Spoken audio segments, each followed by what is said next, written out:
Hello and welcome. I'm Bill Wake. We're here working today on recursion. We worked yesterday. We took the Towers of Hanoi problem and explored a couple ways to handle it. One sort of the basic minimal form, and then we added memoization, which memorizes previous calls, so we eliminate a lot of calls.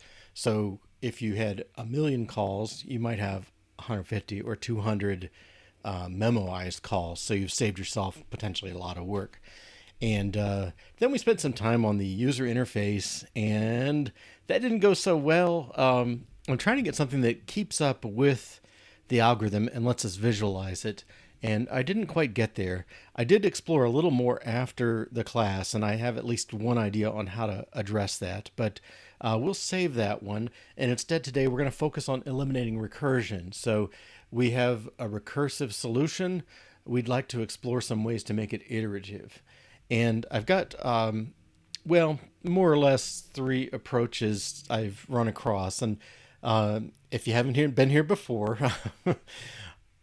I don't prep what we're doing other than some directional slides, but I don't work through it in advance or anything like that. So you're getting the raw work as it goes. So for better or worse. But the simplest way that I know is basically says simulate the call stack. So you have this recursive method. Every time it calls itself recursively, it puts its arguments on the internal stack and then transfers control to the beginning of the method and does the work. And then when it's done, it pops off the stack when it returns and leaves you back in the previous context to continue working. And so we can do something very similar, not I guess if we work at it enough, we can make it pretty much do any combination of stuff. But like many of these things, there are structures that make it pretty easy and structures that are harder to work with. Kind of in the worst case, I don't have a picture, but the worst case, we can take every little bit of code between recursive calls and make a big state machine out of that just says, here's code blob 1, 2, 3, 4, and then everything that happens keeps track of what blob of code should you go to next. But in our case, we're gonna take the straightforward way, create a stack. It'll basically be the arguments that you would call it with. And then we'll write a big repeat loop that just keeps going until the stack's not empty, and it does the stuff, pushes and pops. And so it'll come out and it'll say, oh, here's an argument, move one disk from here to here. I know how to do that. That's a direct task. Let's do it. And if it's not one argument, we're going to say, oh, well, move some intermediate things, move one disk, the bottommost disk, and then move some more. So we'll break up these tasks into the recursive parts. The second set of solutions or approaches, I guess I'll say, this is from an old paper by Donald Knuth and 1974. So this has been around a while. Back then, at some point, Dijkstra had put out the article "Go-To Considered Harmful," and there were several kind of responses like, well, go-tos are useful sometimes. And so this paper is kind of Donald Knuth running through bunches of ways that people can use go-tos that don't really fit a structured kind of approach. I think nowadays we tend not to prefer these. I don't even know if Swift has a go-to. I haven't even checked that. But the example he has, so you've got a tree print routine on the left there, example 6. It's going to print the tree T. If it's not 0, a null pointer, then print the left, then print the root, and then print the right. So L is left, A is, actual value or something, and R is right. So this is basically, left, root, right is infix. Okay, so you're sort of printing the tree in infix notation. Now you can see that the last call, tree print R of T, nothing happens afterwards. And since that's the case, all we're going to do is, at the machine level, we're going to put R of T on the stack, and then we're going to call tree print. Well, when it comes in the next time, then T is going to be whatever the old R of T was. And so we're going to basically turn this into a while loop while the tree is not empty. First print the left, then print the root, and then assign the right so that next time around we'll print that. And this is a general form of transforming tail recursion. So tail recursion is when the last call is the recursive call and nothing happens afterwards.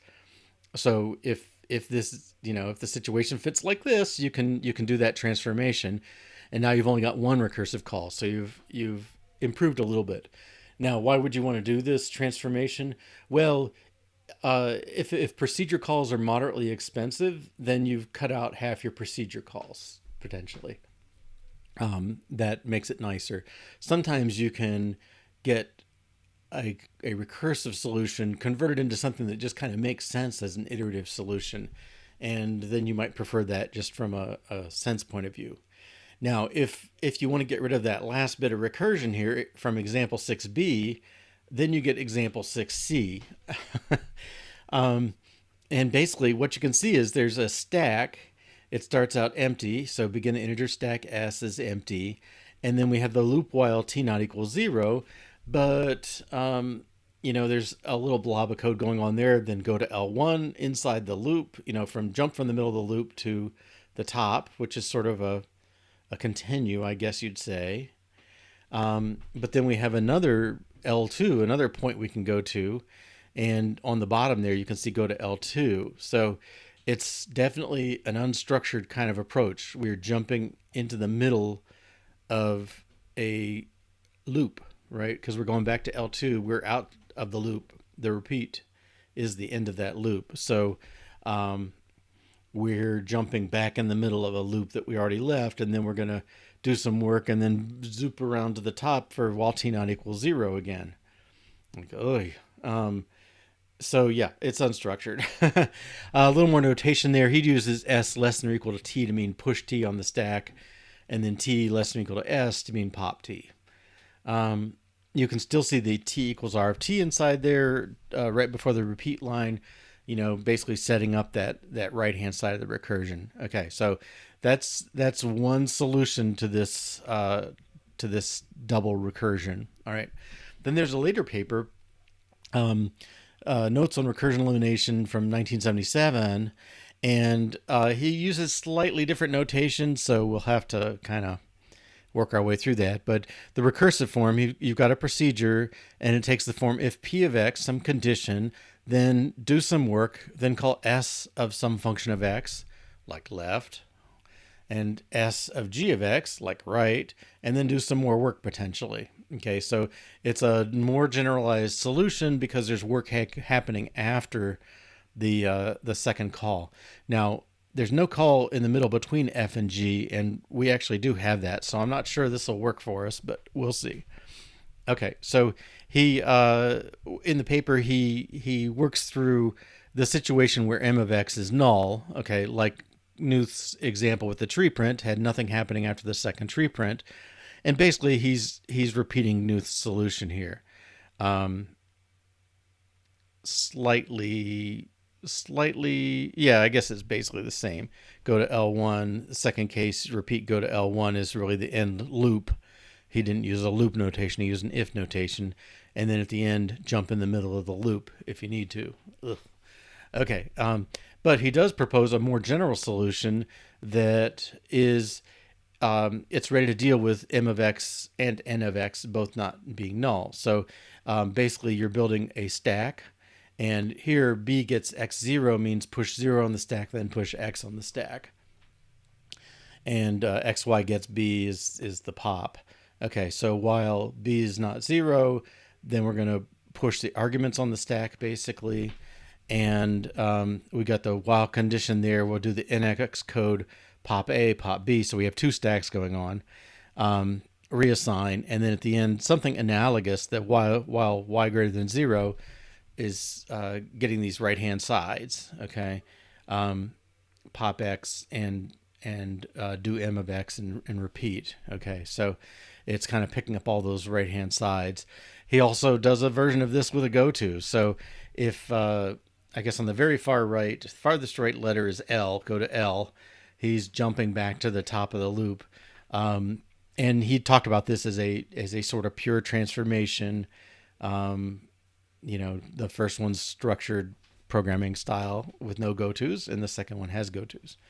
All right. So my proposal for work today is I want to work through the stack based example first, the simulated call stack. That should be pretty straightforward. And then I want to tackle. I think I want to try this general solution and see what goes on.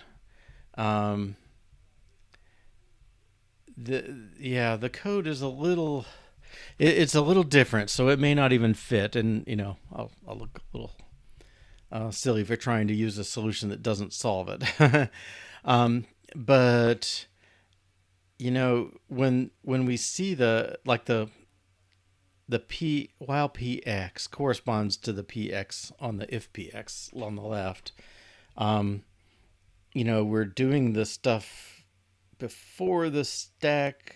So this must be working its way through the left-hand side. At some point in here, I'm assuming we can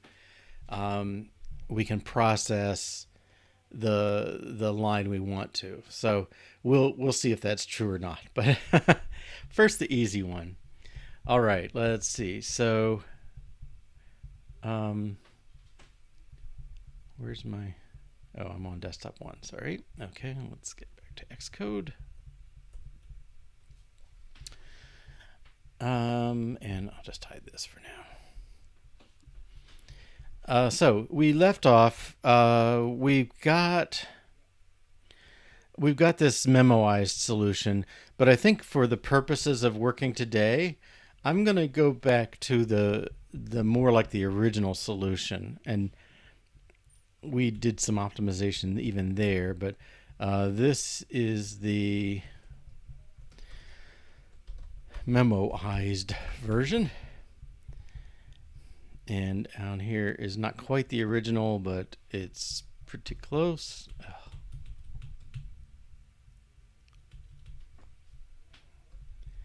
We'll pull it up.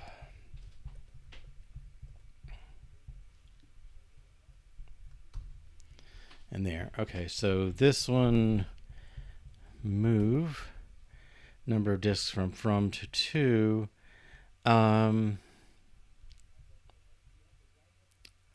Well, the original one we just printed, and I think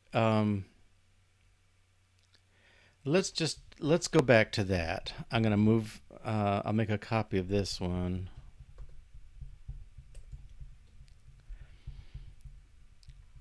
So I'm sort of reverting us to where we were yesterday, and we'll leave this one down there with the memoized. I think we can recover to that if we decide to, but maybe it won't be relevant today. We're just kind of trying stuff. All right. So now I'm just going to do the print statement that came from here.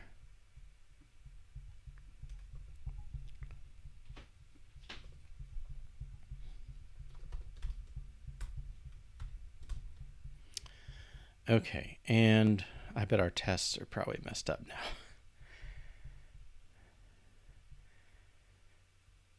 Yeah, they're not going to be happy.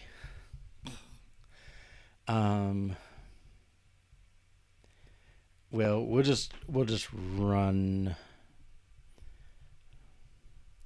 We'll hide these tests and run this last. We had this last one was just sort of a helper to play with. Okay, he's got number of calls still. That's fine, but this should print. Let's try this test. Oh, I don't have a return value, so something's gonna. Yeah. But down here we should get some moves.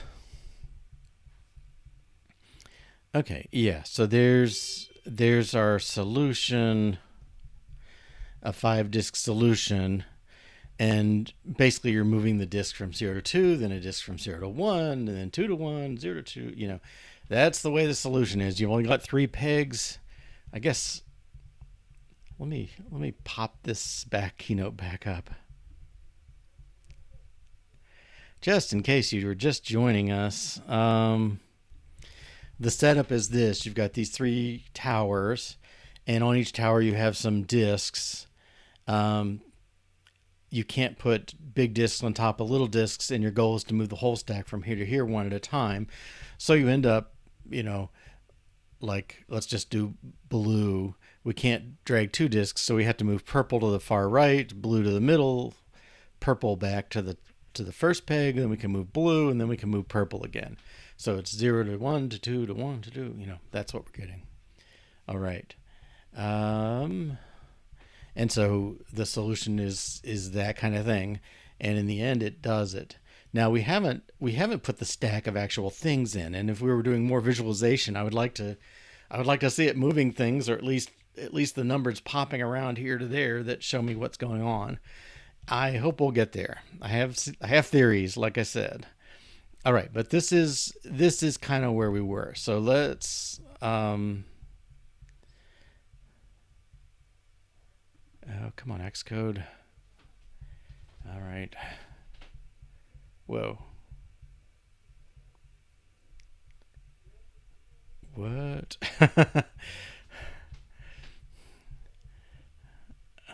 Sorry. I don't know what's going on here.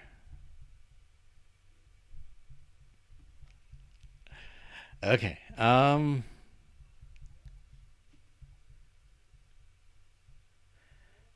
I've come to feel like Xcode just is so buggy, it really gets me.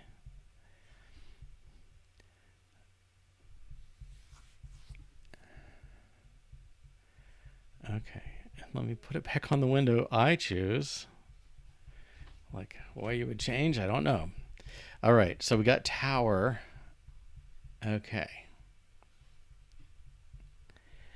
And we're counting the number of calls. We're sleeping a tiny bit. Okay. So yeah, this one is if the number of disks greater than 0 return. If disks is 1, just move the 1. We could, yeah. Well, the version we had before, the version we started with, it was more like if number of disks is greater than 0 return, or if it's equals 0 return. All right, and then we just did this. Now what happens is you end up, like, let's say we come in to do one disk from here to there. We end up coming in here and calling move 1 minus 1, which is 0. Call that recursively. It hits the guard clause, immediately returns, nothing happens. So this should still work. And let's run that test again, just to.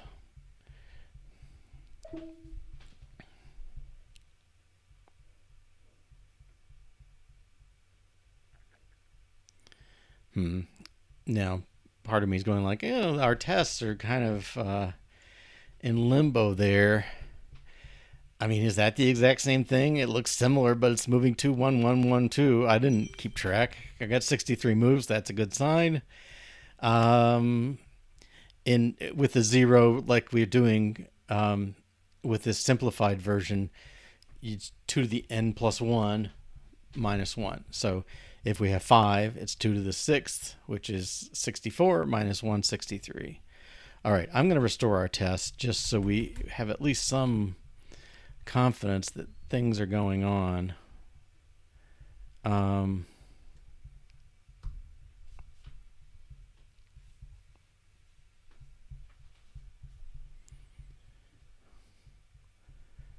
Let's go back to this. We were accessing log, so let's do that again. Oh boy. And let's let output equal.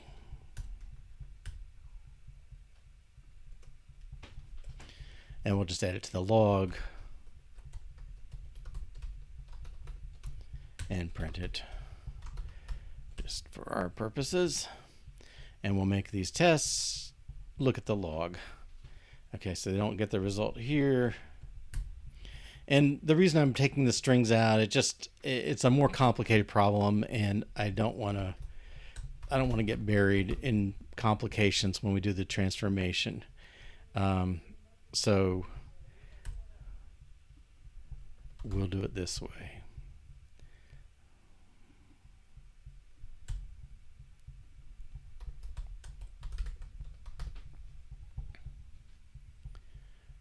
Log. Oh, tower.log. Okay, let's try these tests. Do I still have them moving?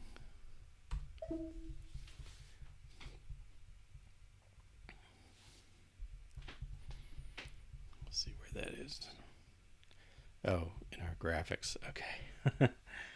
that mess can wait. All right, so we're running tests.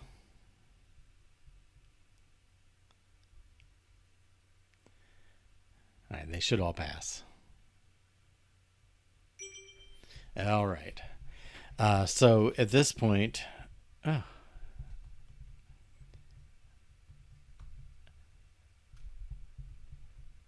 Like, why do I want two tabs with the same thing? Come on, Xcode. All right, at this point, we have a pretty simple function that's almost like the one we originally had. Okay, so we also have these arguments, which are basically the numbers we're passing in. So we'll be using that. And let's make a stack. So I guess we'll call this old move. We'll keep this.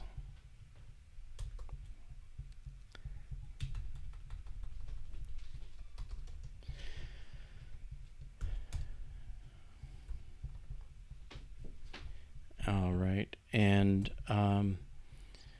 we're gonna take our version and then transform it. Okay, so the deal we want to do is we want to make a stack. All right, and sometimes it helps to extract this, and I don't know if we'll need to here, but let's just assume we're running it once, and we can kind of ignore things. So Swift doesn't have an actual stack type. You just use a list or array sequence and add to the back or take it off. So let the stack be of type argument, stack of arguments, and we'll start empty. Okay, so just to get going there. All right, now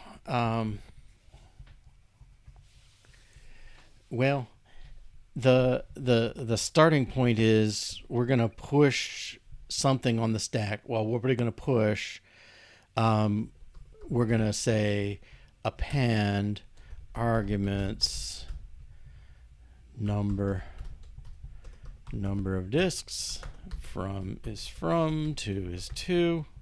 Okay, so we're saying you want to do the job of moving disks from here to there. Oh. A variable stack, yes. Okay.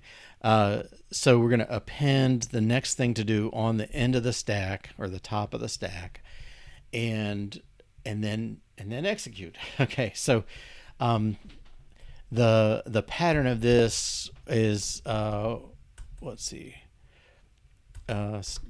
Not stack is empty. Okay, we're going to do something. All right. So we've put the initial thing on. So this is one of these situations where we're sort of seeding a situation to start with, priming the pump. If you're with me for the parsing, we do that a lot. The scanner gets one starting character, and then everything assumes the characters are ready to go. And when it finishes, it leaves the next character ready to go for the next call. Same thing on the parser. We're doing the same thing here. We push the first thing on the stack, and while it's not empty, well, what do you got to do? You got to pop. So let's we'll say current equals stack dot drop last. I think. Let's make sure that returns the right type. Returns a sequence containing all but the given. Let's see.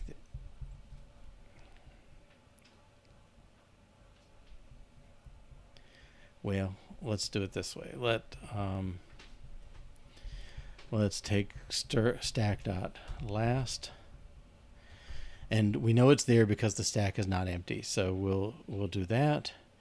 And then we'll pop. Okay, so gosh, I think there's one to do it in place. Let's see if I can find Swift array.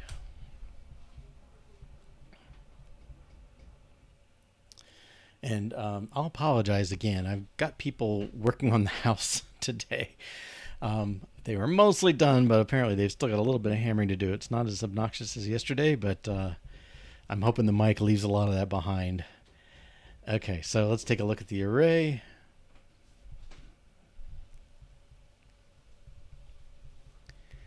Adding or removing, yeah. We want to get down to the drop stuff. Drop first, drop last. See, it doesn't return the. It returns the slice because it's optimized. So, I thought there was one that would actually just change it in place, but I'm not seeing it. Oh, maybe drop last.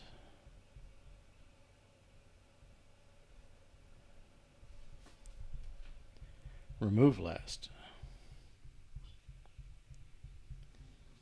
That's the one we want. Okay.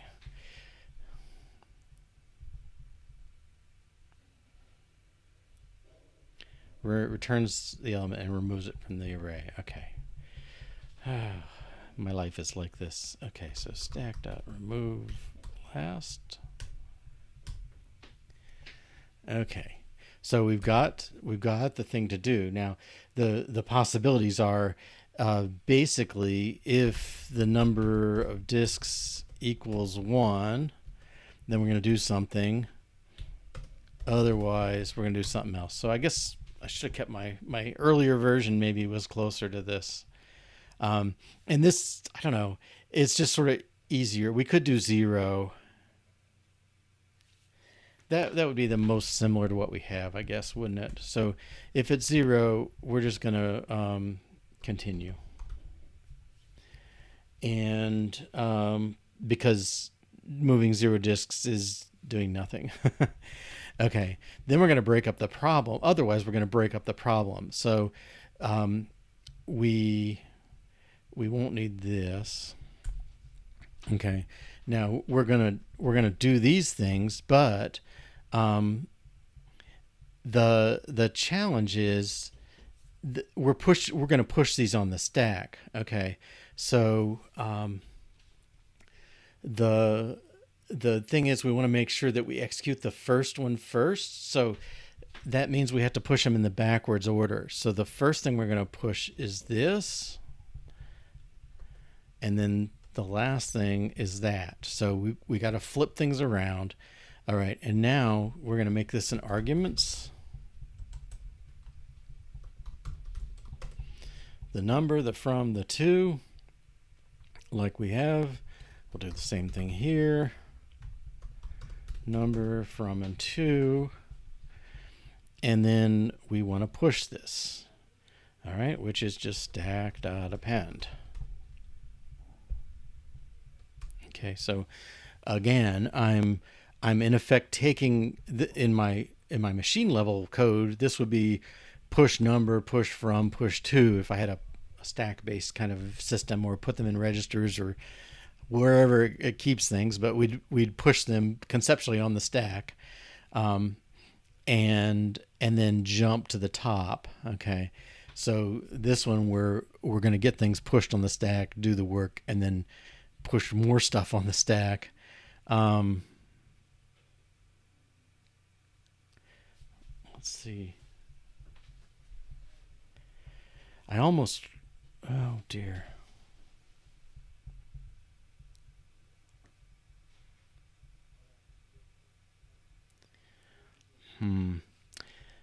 Let's see. I'm feeling like something's going to be out of order on this, but let's go with it. Yeah, something's definitely wrong here. Okay. Let's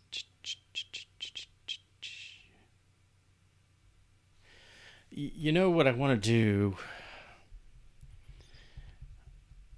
I Well, I should demonstrate that this is not going to be correct. All right, let's do that first. Oh, current was never used. Okay, that's a problem.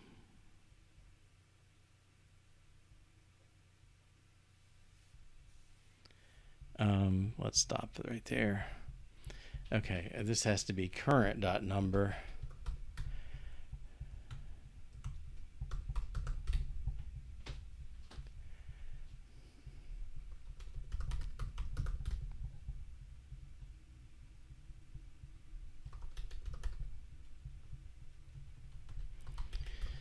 I don't know.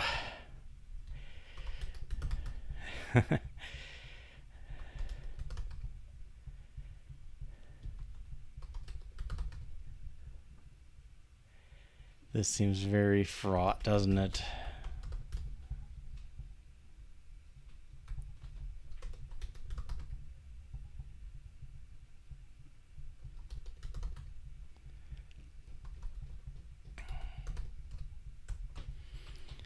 Okay, now, is anybody referencing number of disks?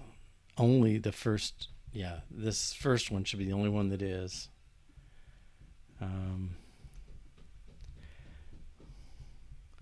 Callers, okay, odd.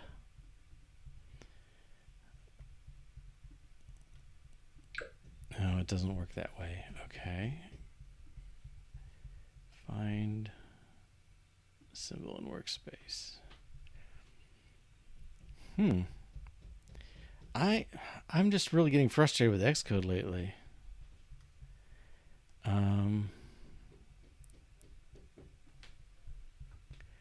Okay, it found all those. All right, I guess I'm going to have to do this by visual inspection. All right, so stack not empty, current stack last, remove. Current number, current from, current to, current number, current from, current to. Okay, I guess that seems okay. I think this is going to fail though. Let's give it a run. And the reason I do is this is going to happen early because we're pushed on the stack, but we haven't actually done it yet. So that means we're going to get some out of order stuff. Our tests may not be rich enough to catch it.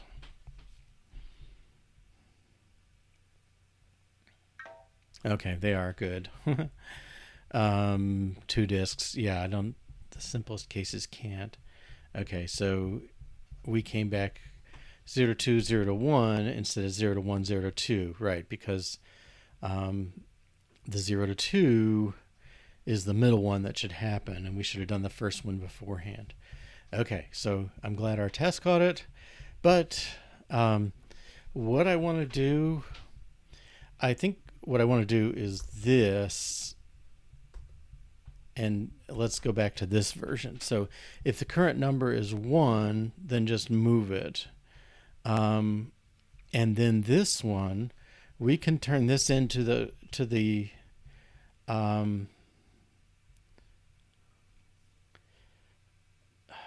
let's see. Well, basically I want to say it's a move 1. So stack.append arguments number 1 and then from and 2. Okay, so if you see what I'm doing, I'm just pushing the work up to this case. So before we said, oh, we know it's 1, we could just repeat the work here. But in effect, I'm saying let's not repeat the work. Let's defer it until the right time. Okay, so maybe we could do that same thing. Well, we've had too many versions. Maybe I should find better ways to keep track of these versions when I do these things. Let's see if this works. It should. At least that's my hope.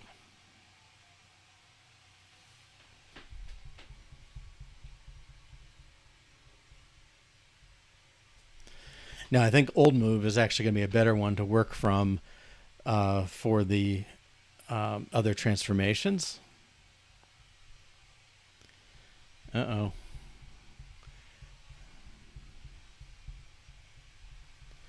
Have we got an infinite loop?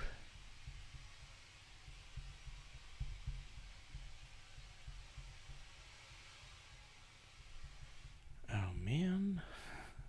All right.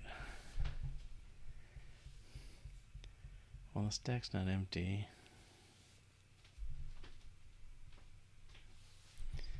Let's stop. Are we leaving anything out? Okay. I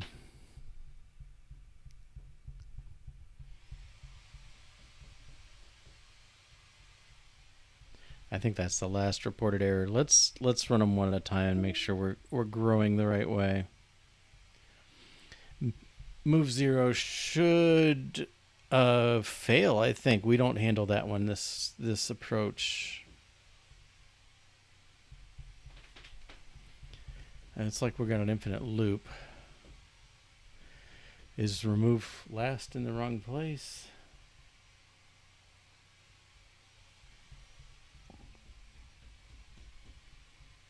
Oh, I'm hitting run. No?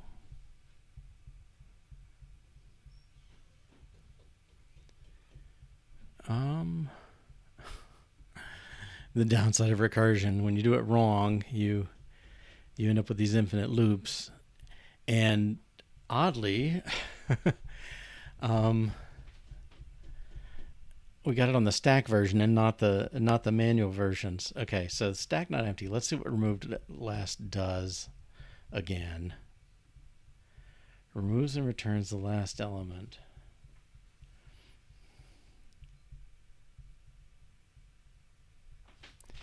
Discardable result. Mutating function. Gives us the element. Okay, well that would be, let's see if that, let's try this way. I think that's the way we're intended to work. I may have gone too far.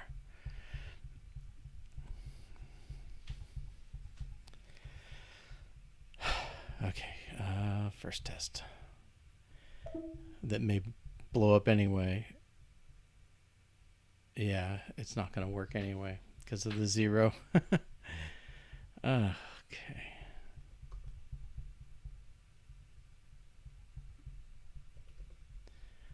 Let's stop that. Okay, this is more of a quick check that our guard clause works. Normally I wouldn't feel like I have to check something quite that simple every time, but this is where we are.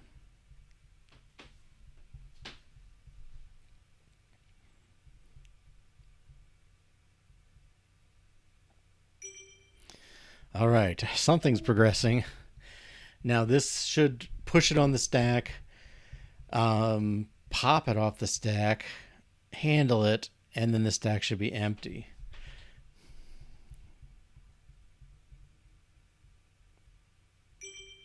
Right, now this one we think should work now. So I guess before I was popping twice. Calling a remove last on the result. I don't know. Maybe I'm still messed up. No, okay. All right, and let's run this one, see if it looks plausible.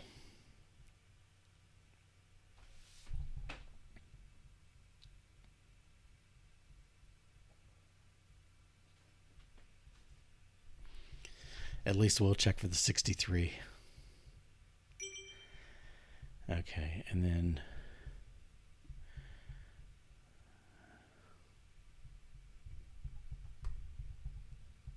and that's not it. There we go.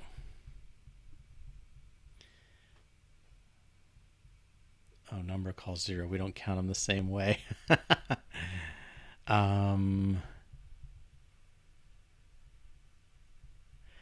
But I think we can, well, I guess this should be 31. 020121. Okay. in the end, 1 to 0, 1 to 2, 0 to 2. Okay. Wow. All right, but at any rate, we have the stack one. We've simulated the call stack by basically pushing arguments on and popping them off, and then just this little loop that's kind of like well, it's sort of like the go-to basically. We keep going while there's another method on the stack, or another function call on the stack. When the stack is out of function calls, we're done with wherever we are. Okay, so I think that's pretty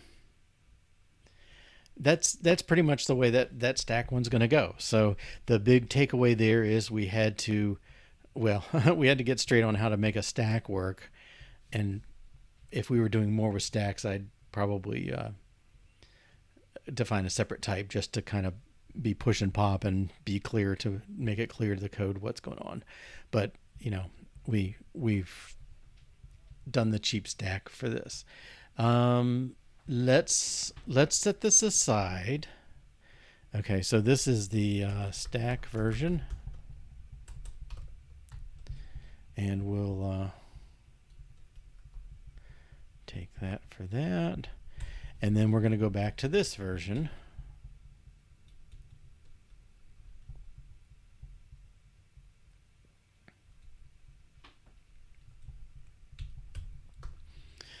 All right, but I see the time. It's really a good time for a break. We haven't done that today, and we've been going for more than a half an hour. So let's take just a 2 or 3 minute break. We'll come back and tackle one of these alternative approaches. I think we'll just jump right to this one, since, well, I don't know. We'll find out if we have go-tos, and if we do, maybe we can try the Nuth version. Otherwise, we'll just jump to this version and see how it goes. And I do have another stack, so maybe we just have to bite the bullet and put that abstraction in. All right, see you in 2 or 3 minutes. Hi, welcome back. All right, so we're going to tackle this thing. Looking at the procedure S of X. So X is the arguments we've got coming in. And for us, that's that arguments class with the 3 values in it. I think we also have a stack. Well, A gets X, so A is just stacking up the arguments. B gets, well, some function of X, I guess. I think for us, that's just a new version of the arguments with, the from and the to swapped, or the number reduced or something. This Y parameter, it's basically some sort of counter, right? It's only ints. XY pushed off the stack. So it's initially 0, gets pushed on with 1s, reset here, and then we peel off through them, picking up the M of X's. So we're sort of pushing stuff, and then we've got the leftovers on the rightmost end that we have to do that. So if you think about this thing calling, it calls N S of Fx, which does N and then S of Fx, and so on down the line until it decides it's time for S of Gx, works its way back, and then does M. So at the end, you can see there's definitely a string of M's that's going to be done, basically working its way up those arguments. But we have a stack of arguments, and we have a stack of, well, this is a tuple of the argument and an integer. Okay. I wish I were I wish I knew all this Swift stuff off the top of my head, but I don't. So you get to suffer with me. All right, but let's make a stack, and we'll even start with a test.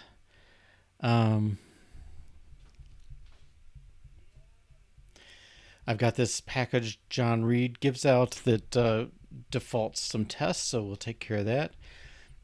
If you've been with me a while, you know Xcode at some point was flashing back and forth on the screen when I typed in names, and finally 3 releases later that stopped. So this is stack tests. And test 0 is there, and just to make sure things are hooked up.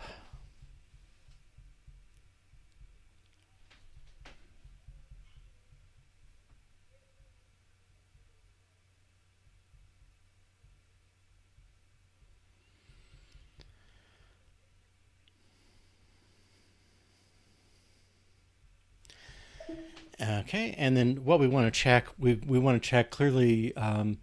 We asked push pop is empty, and I don't think we did anything else with our stack. So that seems like enough.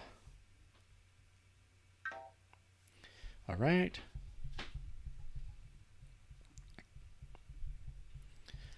Let's try stack starts empty.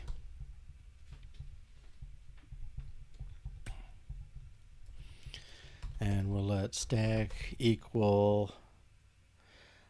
I'm gonna say we need a type on this, and let's just do this. And then we're going to say stack is empty. All right, can't find the type.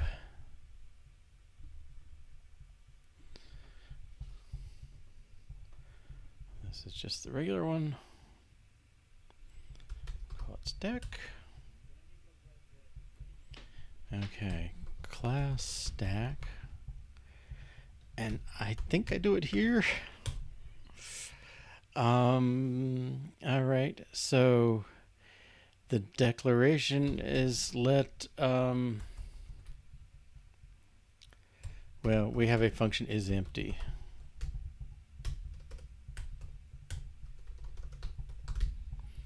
And it returns Boolean. Okay. And this test should fail. Oh, it's not a function, it's a variable.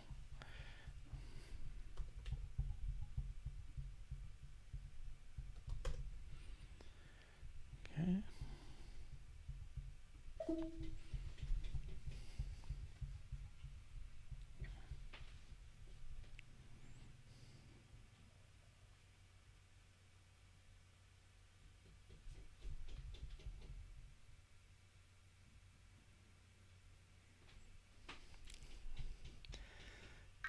Okay, start true failed. All right, so let's, well, that'll get us going. All right, let's do a push, well, function test. We'll say push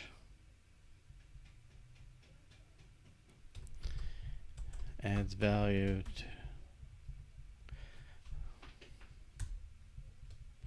how about push for stack of one item? All right. Keep the same stack. If I say stack.push3, then I should be able to say assert false. Stack.isEmpty. We don't really need the count. Okay, we got to create a function, push. Value of type T.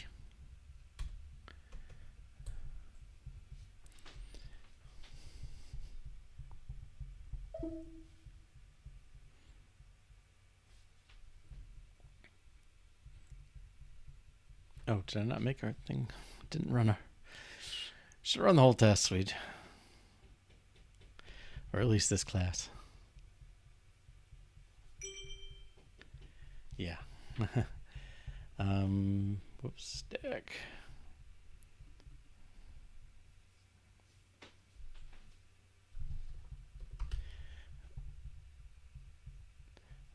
let's get that first test working once first. And the second one failing.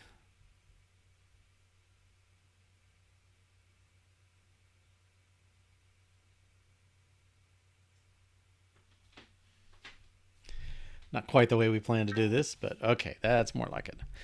All right, so obviously this goes on this side.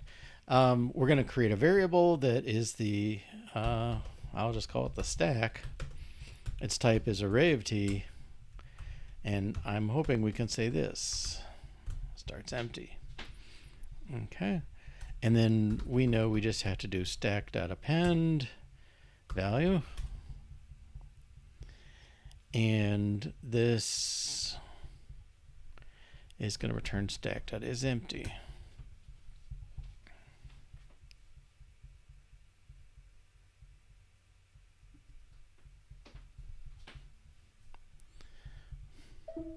Now the pop's a little funny. Normally we kind of prefer separating out the popping and the topping and the popping, I guess we'd say. And maybe we should do that.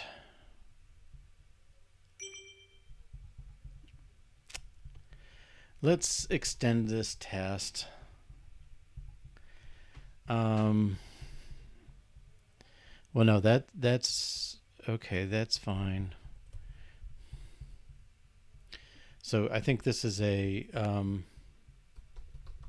stack with pushed items. Item is not empty. Okay, we'll take it a little bit at a time, just because I've been messing up so much today. Can pop pushed.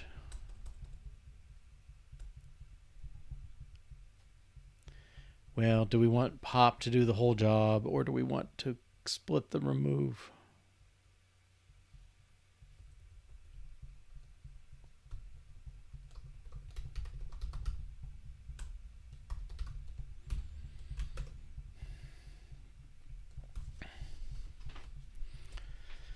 API design is so hard, isn't it? All right. We'll create another stack.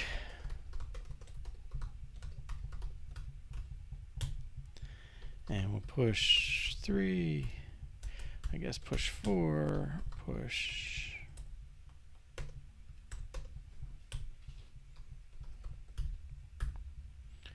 2. And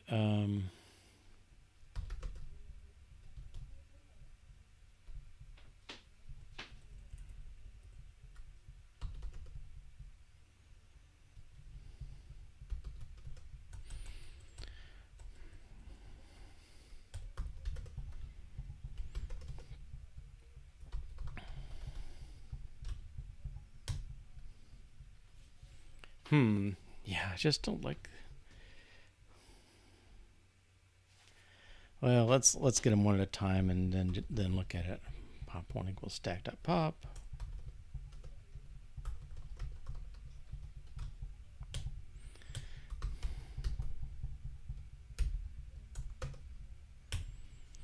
All right, we want to make sure that pop1 is 2 and pop2 is 4. And at this point,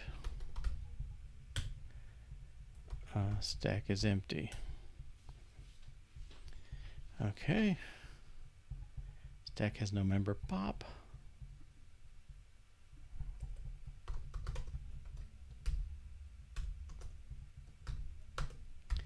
Produces a T.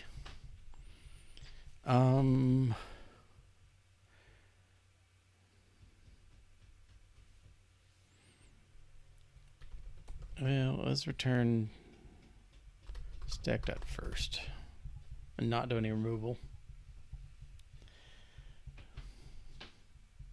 No first candidates? Really? Well, let's try that. Force interrupt non-optional type. Okay. I'm certainly expecting the test to fail. We're always returning the first thing. We're not modifying the stack. So I guess we expect to get 4 and 4 on the two values. And is empty will be false.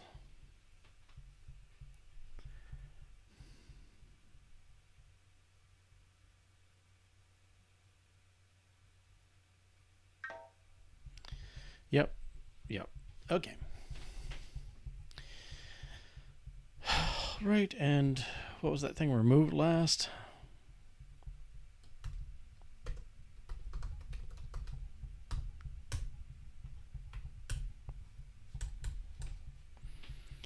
Return stack dot remove last.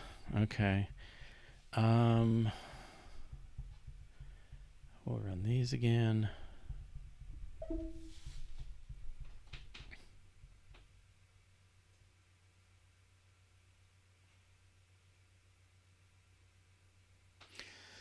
Now, I won't go deep in the formal theory of it, but we've got the way our stacks are made. They're either a null stack, an empty stack to start with, or we've pushed some stuff on it.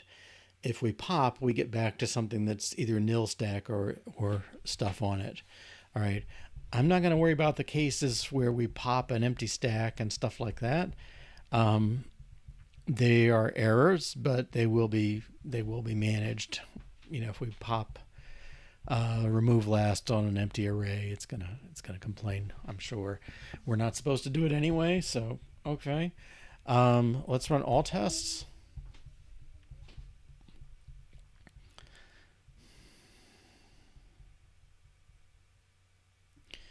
And I've got a touch of refactoring.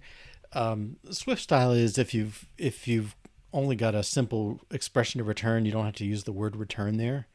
Kind of like Smalltalk used to do, except in Swift sometimes you do need it. All right, let's take it out. And here, okay. I mean, it's not much of a class, but is empty, push, and pop. That's kind of classic. All right, just run those tests one more time. Oh, and I never committed today. That's terrible. It's all kind of spiky.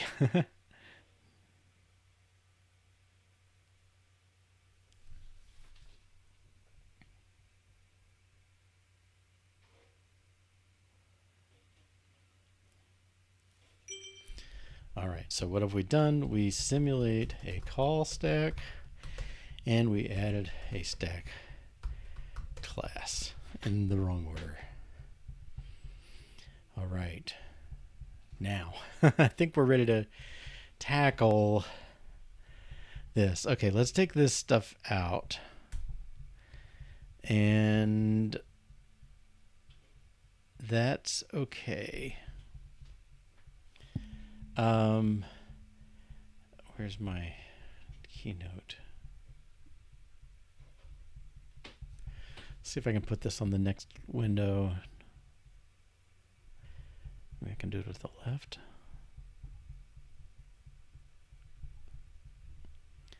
Okay.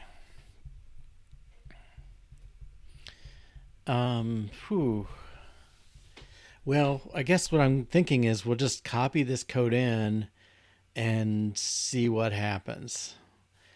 Okay, so we'll call it move 2 for a moment, but I think we'll get there. So we got stacks A and B.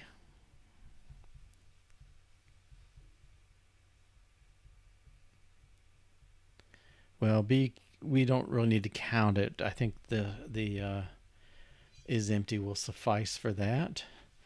Okay, so our procedure's got stacks A and B. B starts empty, and then we push X0. Okay, so I'm going to this will be function move 2, and it looks exactly like this.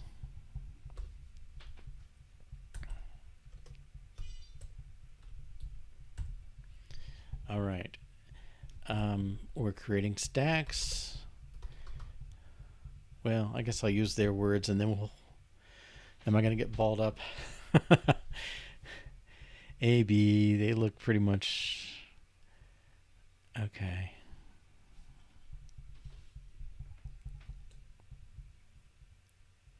Let A equal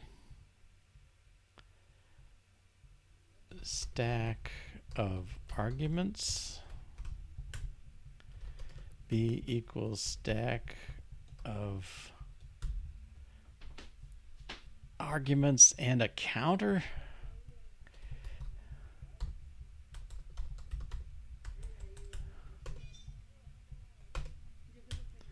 And an int. Okay, and then we're going to push B. We're going to push X, which is this mess. X is number of disks from to. Okay.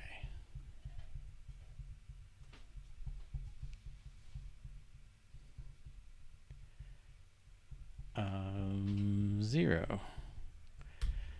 Making a tuple out of this. Okay, so that's this. Push X0. Actually, his notation...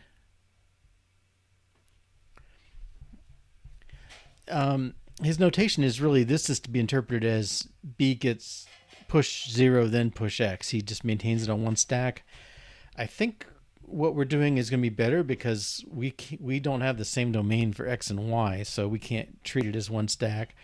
I could split out a counter stack of C that would push these and coordinate with these, but I think what we're doing is okay. Okay. So while not empty, that's this outer while.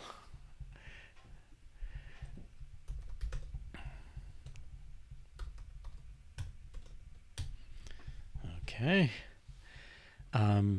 Again, I'm trying to be mechanical on this. Here's the begin. Here's the end. We're gonna pop B. Okay, so let X, Y equal B dot pop.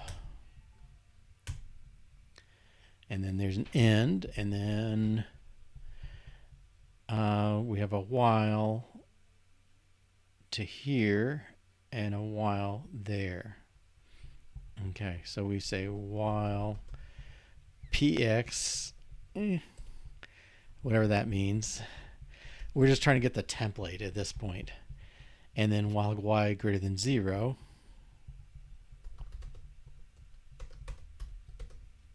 do that.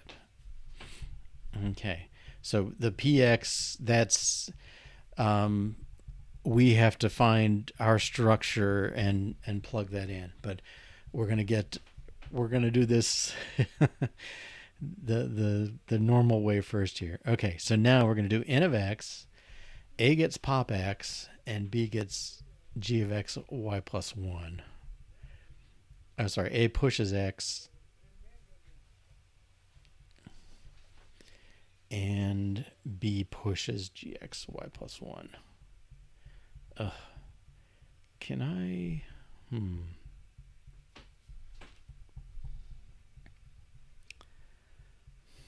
going to go back and forth a lot. Okay, nx,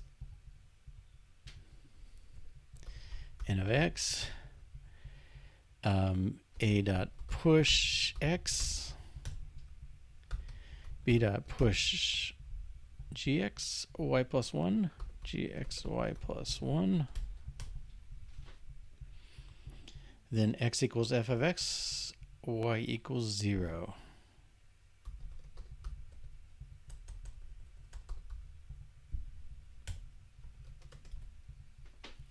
Okay, that's the first loop. Y gets y minus 1, x gets a m of x. Y gets y minus 1.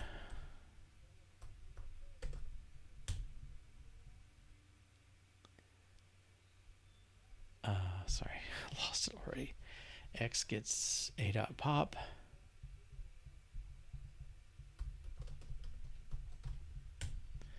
and m of x.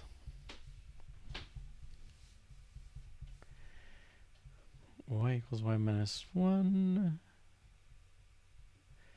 Oh, is there a scope issue?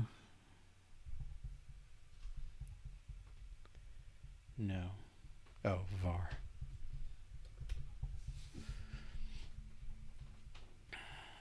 Okay. Let's see if we can intellectually think about what's going on here. So we stack up the A list, and B we're stacking up. I think Y is some sort of depth counter.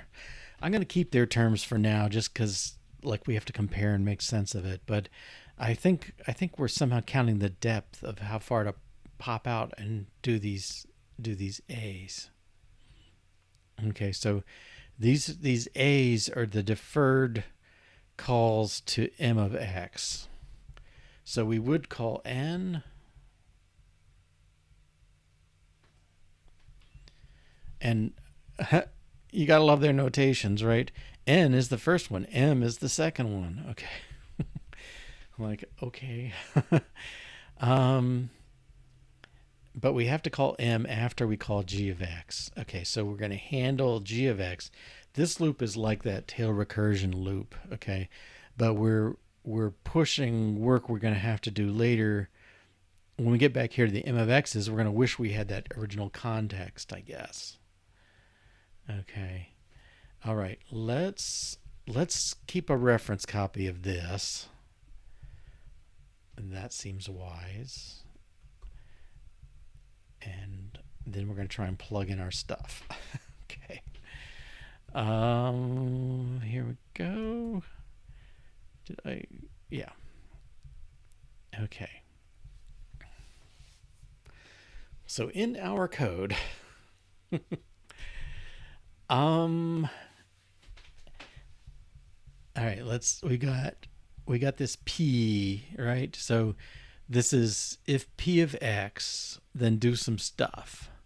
So I think we want to do, yeah, this one.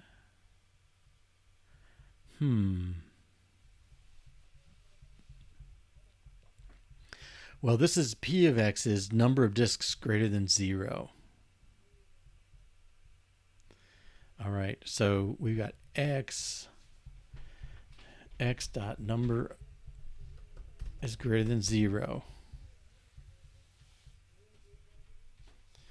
All right, xy, that's the original argument, right? We pushed this argument that came in into this argument's thing. So we're working on the very first one. We popped it out in x, and we're saying, well, x greater than 0, do some stuff. All right, now n of x, I think for us is nothing. We don't do anything before the first call. The problem is we do something after the first call, but we push x, okay. Then we push this. Well, okay, x is the starting one. Oh boy. G of x. Well, where's fx? Oh, here it is. Okay, g of x is the second one. So how are we changing our arguments from this one?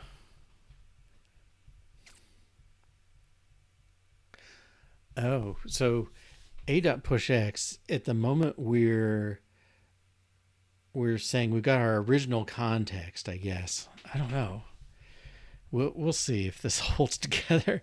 G of x here is the second call, right? So g of x here, the second call does this transformation. So we're going to have to do that. Okay, so we're going to push arguments. The number is number of disks minus 1. That's x dot number of disks minus 1.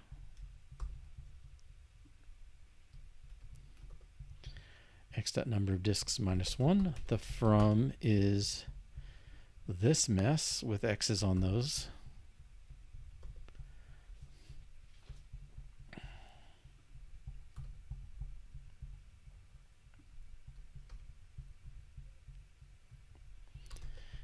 2 is 2.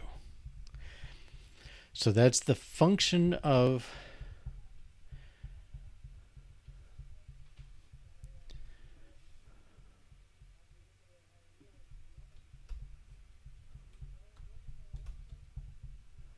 that. Okay, so that's, oh, it's just number. Okay. G of x is the modified parameter. So we're going to take its number minus 1. Its from goes to this. And its 2 is the original 2 with the new depth parameter. I think that's a depth. Now we're going to modify the f of x.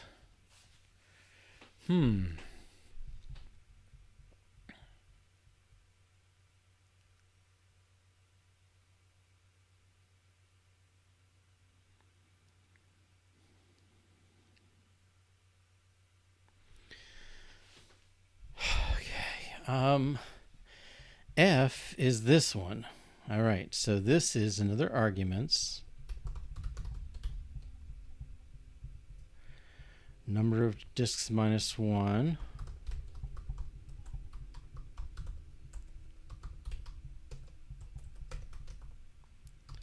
The from, the 2. Okay, from is this.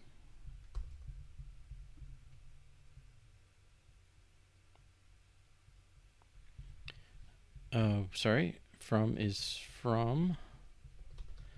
F of x is the first one. 2 is this.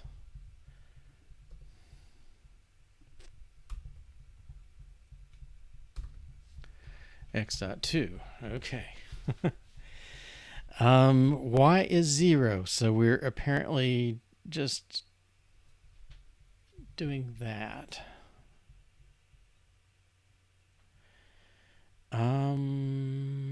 Okay. Now y greater than 0, y minus equals 1, x equals a dot pop, m of x.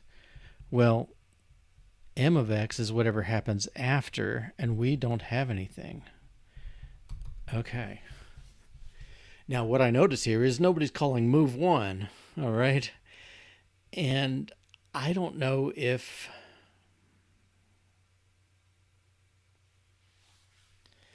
Maybe, I don't know if I kept that version. I didn't. Maybe our m of x... Well, okay. I think this should terminate. Let's go for low-hanging fruit. Okay, you've got these things, you're pushing them, but this is decreasing as you push. So eventually x... let's see, I guess it's off this one. It's decreasing on the way down, so it should finish. And then these B's, okay, that's when we come back around to the B for the next one. I don't know. Let's see what happens. I mean, it looks like things are being popped and numbers are decreasing, so at some point numbers are going to get down to 0 and nothing else to pop. But we don't have anything that's writing out moves to our thing. Oh, and I've called this move 2. Let's, yeah. How about we swap roles here? Okay, let's try again. The original works. That's worth knowing. So this is a big replace algorithm refactoring, and it's kind of an arbitrary variation, but it's sort of, I mean, I think we could kind of template it. This, I mean, we'd have to define these functions given an x. Okay, somebody didn't like it. Well, towers with no disks work. Yeah, nobody likes it because they expect stuff in the output. Okay, let's see what we can do. All right, so clearly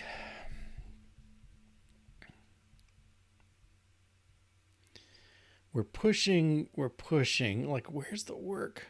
I guess I want a more general template and we're trying to invent it. One is if the number is 1.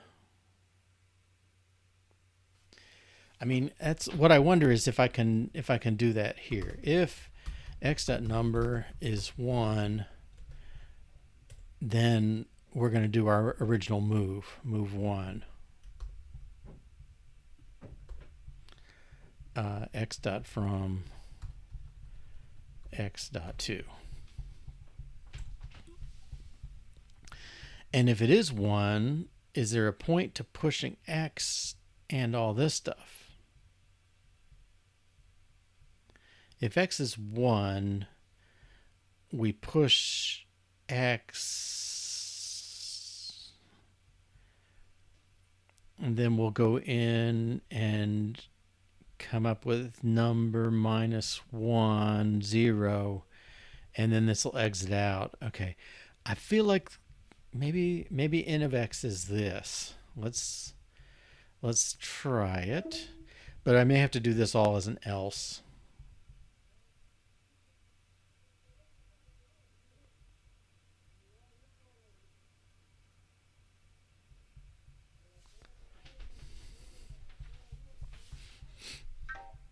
Okay, yeah, we're approaching in. we handle towers with one item. All right.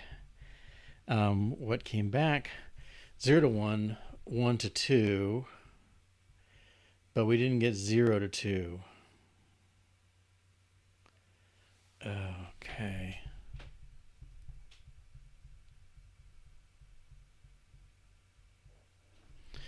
Well, so the template of the structure of this, right?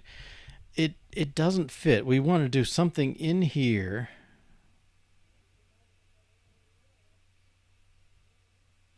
It doesn't have to be a call to S, but we definitely have work we want to do after you've managed S.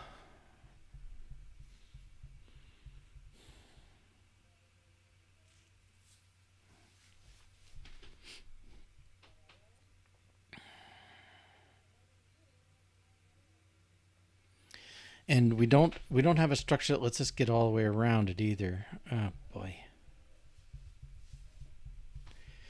This template may be a bust for it, but all right. So what I'm thinking is I'm saying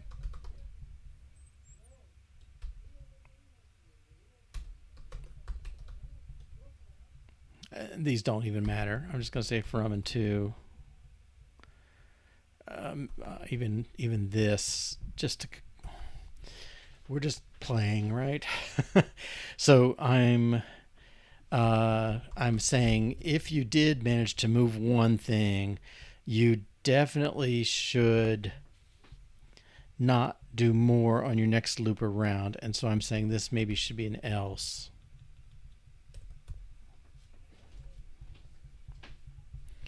I wish reformat would keep me on the same lines I was on, but okay. If the number's 1, we've gone through our loop and we're down to the bottom level, then this is similar. Well, I shouldn't argue. I should run tests.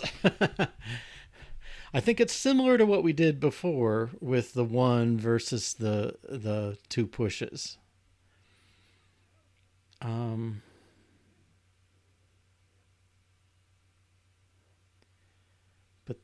I don't know. They had something going on.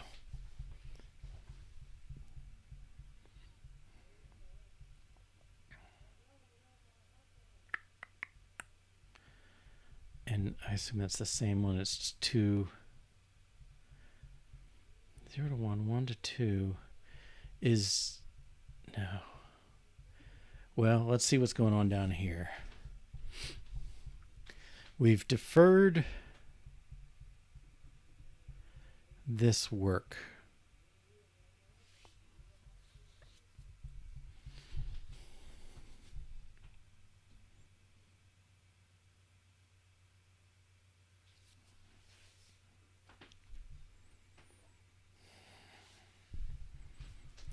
This stack is not empty. Oh boy. Well, this may be we'll see. This may be a bust. It just may not be a suitable template. But um, if this loop makes sense to me, that we can check if somebody says do the stuff for a number equals 1, we should just be able to do a move 1 and bust out of this loop. If they do, well, maybe we have to think about who like visualize something of what's going on here. And so I really wish I was better at visualization of these things. Okay, so we seed our stack with the whole problem. We pop off one thing. Now, what I'd like to figure out is where is this relative to the whole problem? Okay, so who pushes on B? B is the second move. Okay, so I'm gonna call this X, Y, and Z.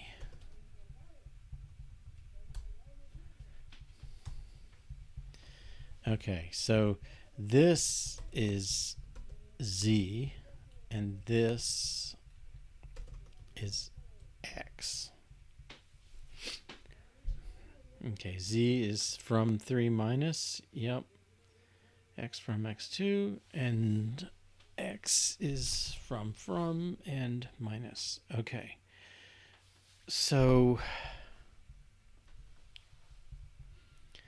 we push on the A stack. So A is the deferred work. Well, A is the work that's supposed to happen after we get back.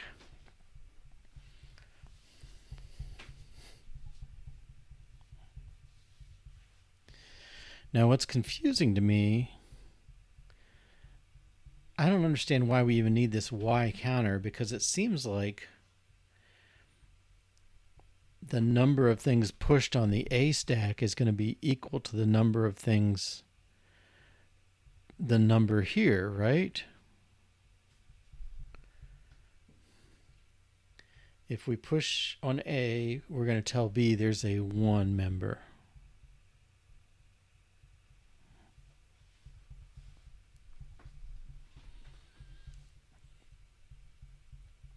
Then we're going to process our first call, our X, right? And then somehow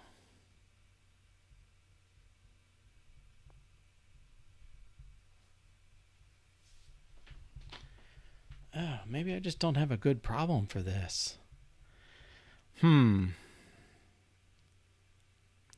Like the tree print problem, left root right fits the template. Left root right. No, it doesn't really. Okay. So you push the current state on one stack, and then you push the Z handling on the other stack. So you're saying we're going to do the Z, and then you do the A. Okay, so here we're doing X equals arguments that and do A.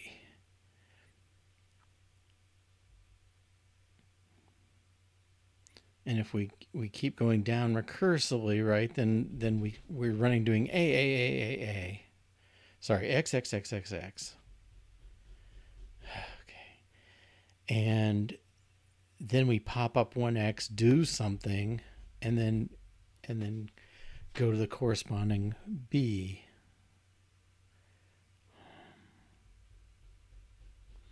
The B's all get pushed on the stack.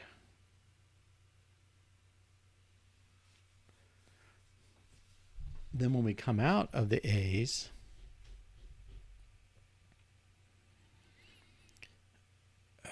so the X is definitely working on the first recursive call. Okay. We're calling down, down, down, down, down. We've got a stack full of A's that represent the contexts in the middle. Maybe M of X belongs, is what we're doing. I don't know. Well, we would seem to have to do something after you've finished all the A's. Yeah, maybe that's it. So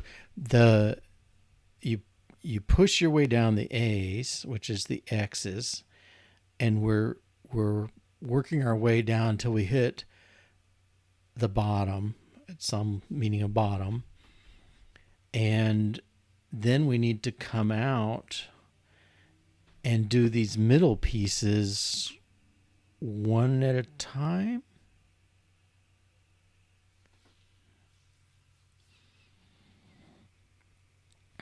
Okay. It's tricky. Maybe all right, I think we'll let's think about how we could visualize this, or at least I want to put a trace on it. Okay, so I would like to print the stack. I guess I want to print the B stack and the value it gets at key points, and print the A stack and values it gets.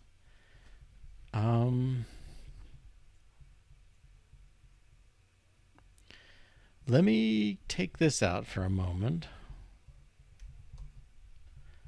And this one.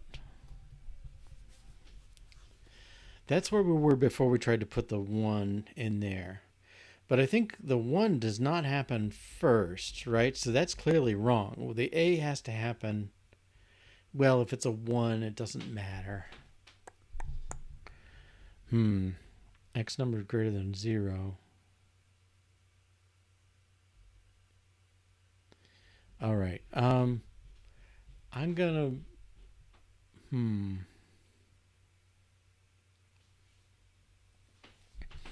Let's start a little debugging stuff and see what goes on. So I guess at this point, I would like to know what is X, and let's see if we can just print that. X equals X. What does that do? And let's just run the one Xcode. How do I get my tests? Okay, well, let's run the n disks call. Maybe the 2 disks call might be revealing.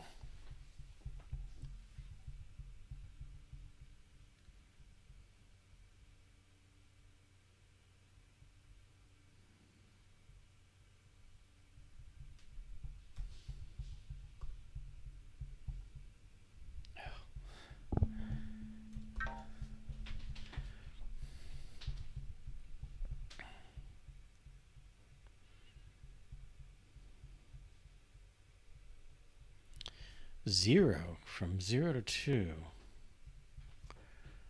What are we printing? Oh, we're down at the bottom. We hit there 4 times.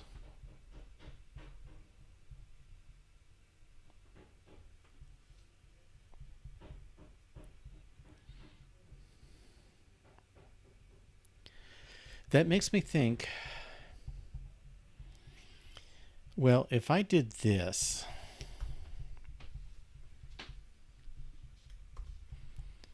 and that,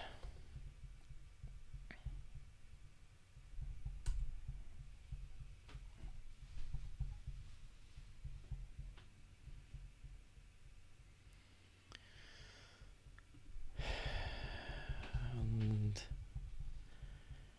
move disk. It gets there too many times, doesn't it? 0 to 2, 2 to 1. Well, 0, we don't do the zeros, so it's hard to compare. All right, so I'm saying if I looked at 1, so I'm kind of trying to do the one I deleted. The one that says check for 1. If it's 1, just do it, else do this stuff. And if it's 1, then this loop doesn't get executed, so my loop would go. Let's run that same one and see what happens. And it shouldn't be as many times, but it should be 3, and I'm only seeing 2. I don't know if...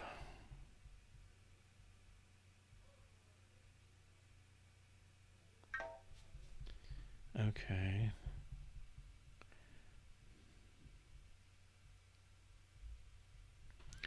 This is the inner one. Move 0 to 1. 1 to 2. Those are correct.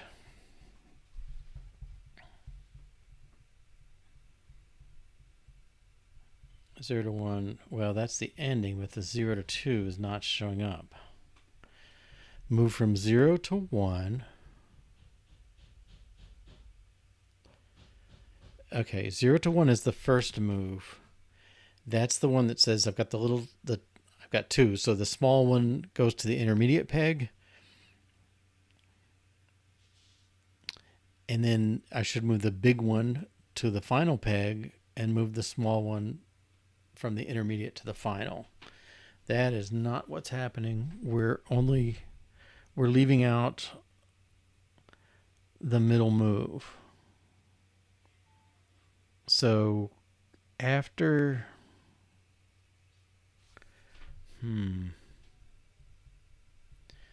okay.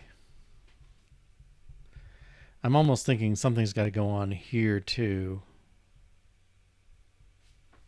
But that's...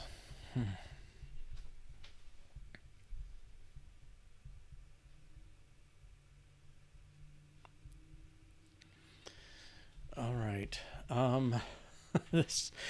Tracing this thing is tough. All right. So we're going to do it. Okay. This is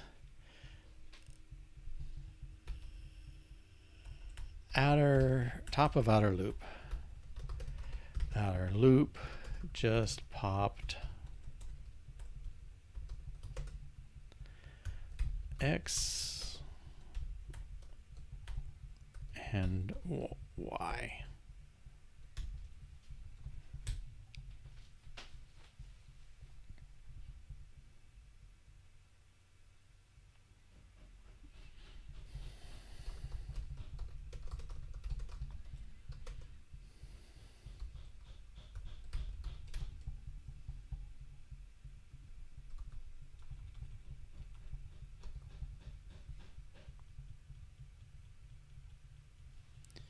All right, let's see what we get here. Print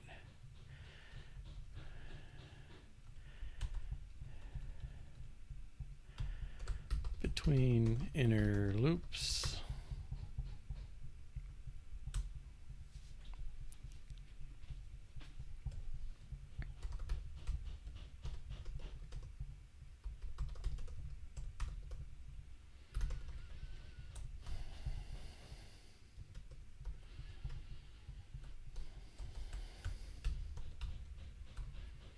Ugh. Y equals that. What is X at this point?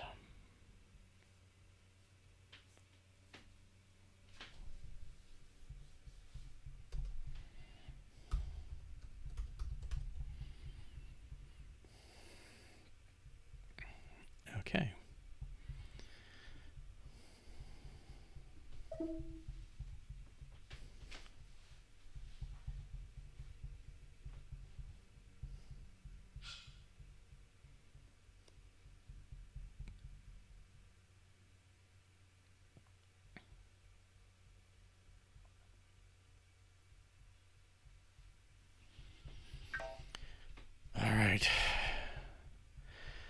It's the horrible loop. Okay, so the outer loop, we got 202, right? inner loop 202. Okay, between the inner loops, I guess we just popped something. We worked our way down a level. We get down to a 1 from 0 to 1. We move the disk. The top of the outer loop we just popped.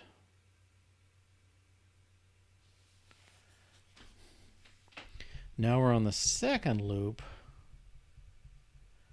We got 1, 1, 2. Move disk from 1 to 2. Wait a minute. Between inner loops. Oh, that's our move.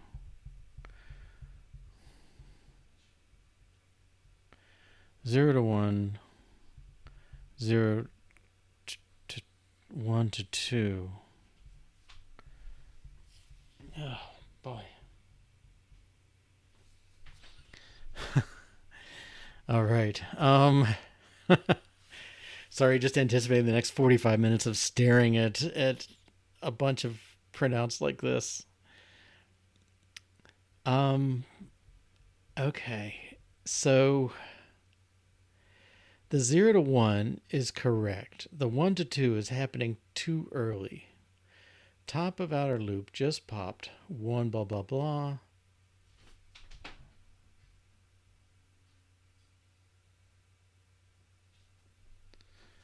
Top of outer loop just popped.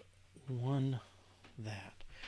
Okay, so it jumps down to our move disk from 1 to 2. That's just not the right place.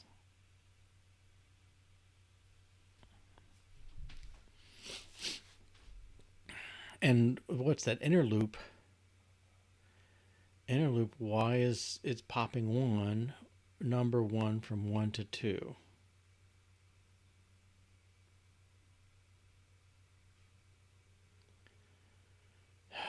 Boy.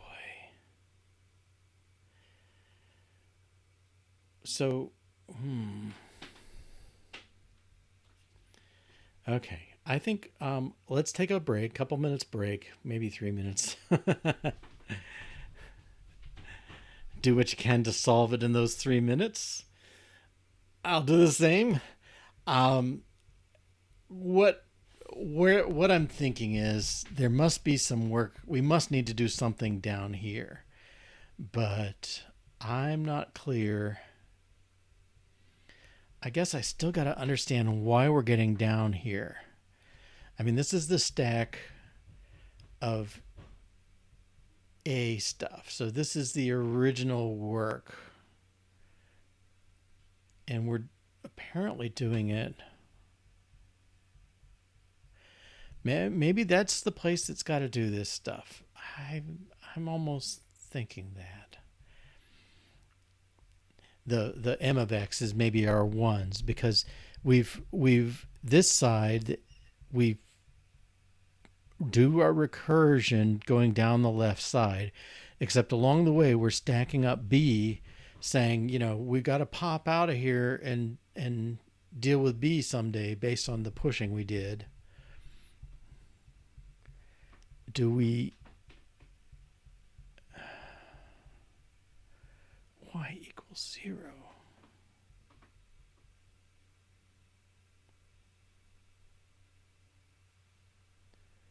M of X is at the end, though, after the second call. It's like, I almost wonder if we need another stack of stuff going on that represents the work here. Maybe, and I don't know, I was trying to put it in NX. Maybe there's something to that. But maybe we need to do something here as well. I don't know. We'll come back and think about it. It's a hard problem. I mean, yes, this paper is 40-some years old, and there probably is success since then we could find. But this is the one I ran across that I've had on my list for years to try this. So here we are. All right, 2 minutes, 3 minutes. Let's see. What's got me going is these this notion that we're working our way down on our calls. And let's look at our original-ish code. right? So same thing going on here. You call move, it's going to say, well, to move 3 disks, you got to move 2 disks. Okay, move 2. To move 2, you got to move 1. Okay, move 1. Now, to move 1 disk, you just got to move it. So at the point where you're all the way down, at the bottom, somebody's got to do some work. Okay, so that we come back from that, all that move 5, whatever, how many disks it was, we still got to do some more work.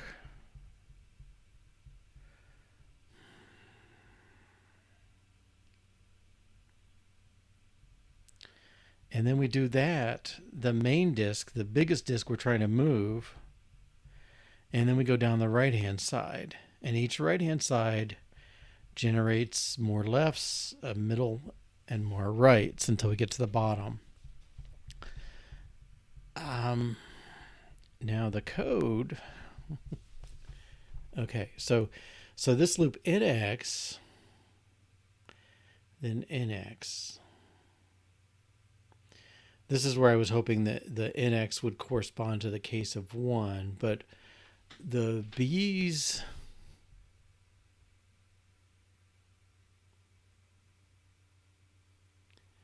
I don't know.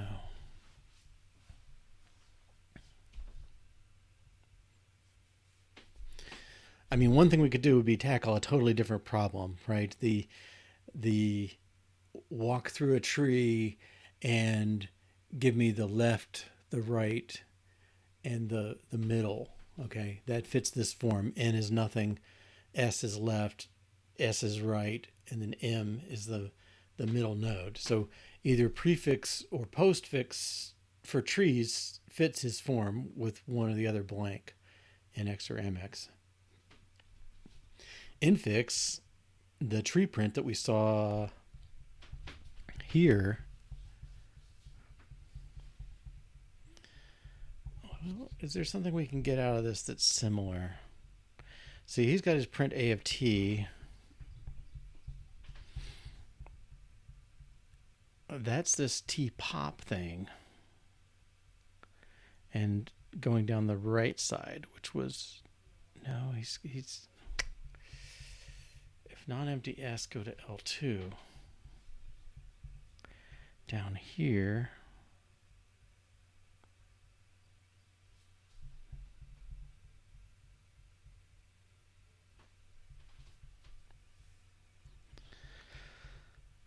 well, I'm given that he's only using one stack. If non-empty S, go to L2. So L2 is gonna, well, does L2 ever push? Yes. No, it pops. So L2 seems to be that loop over there, the right T, but that's not how it fits with our code.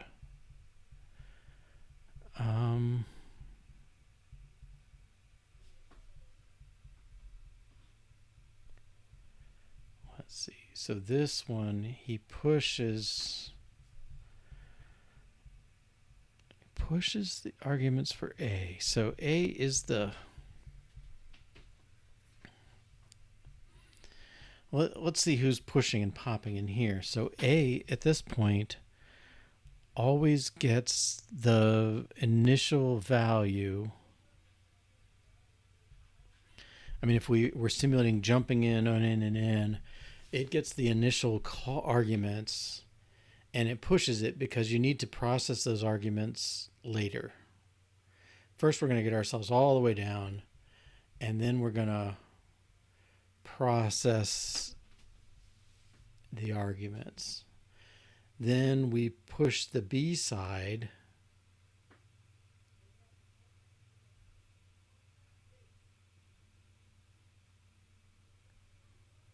and that's on the Z stuff, the second call.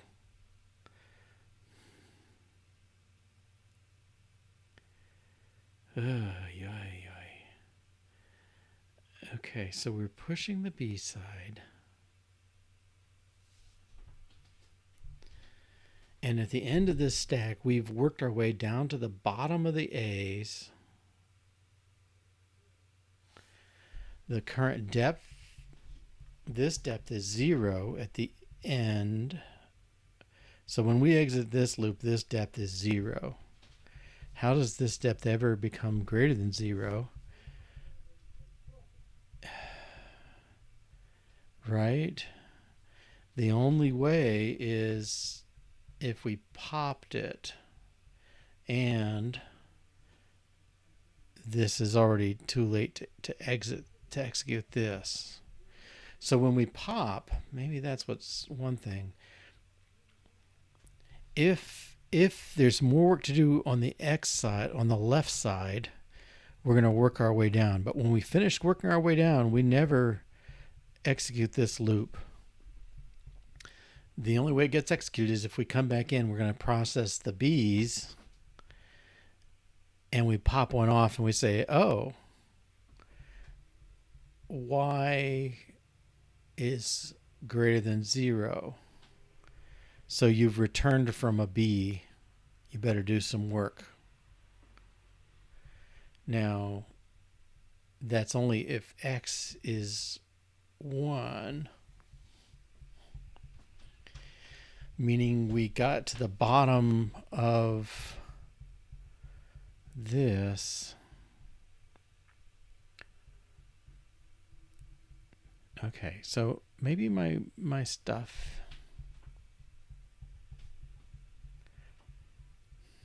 I suspect this is not the right place to move. Okay, I feel like this is more like it. If the number is 1, move X from to 2 and then bust out of the loop. Oh, this should be Y equals 0 at this point too.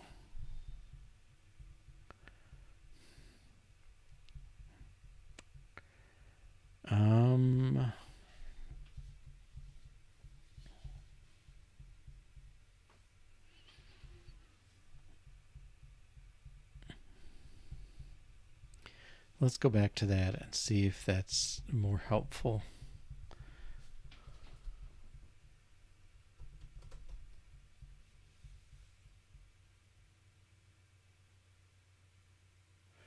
Well, this can't be right, can it? X, oh, we had this as 0 before. Okay, it's number 0. If we come in, the number's 1, then we're going to do a move 1 and make the argument 0 and bug out of this loop and set Y to 0 to say we're not trying to execute any of the stuff after it. We're just trying to do the one thing. Okay, maybe we got in there a little wrong. Okay, we'll try again.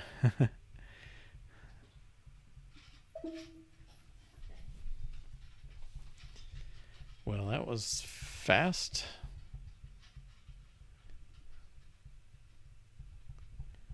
Did I get rid of one too many? Oh.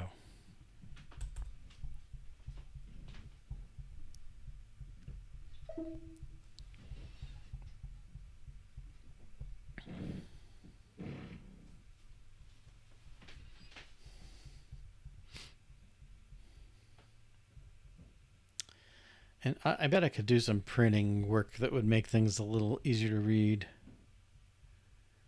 as well. Let's do some indenting. So this will push in 2. This will push in 2. I don't think this should happen.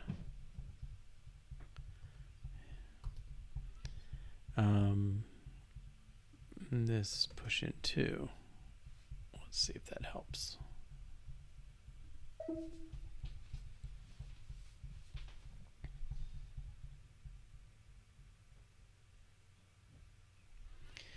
I mean, is it possible we need 2 copies of that if number equals 1 thing?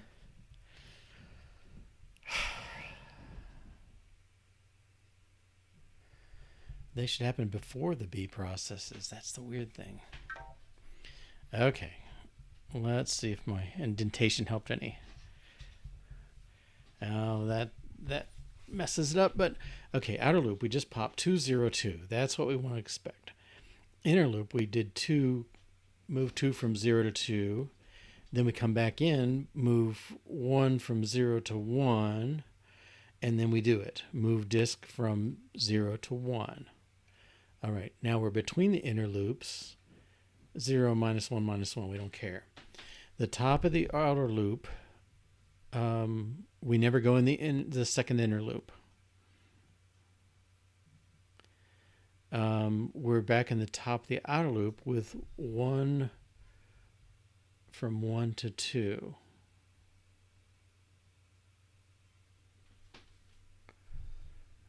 Is that right? 1 from 1 to 2 is the ending we want. Okay. Top of the inner loop, we say 1, 1, 2, and that's just not correct.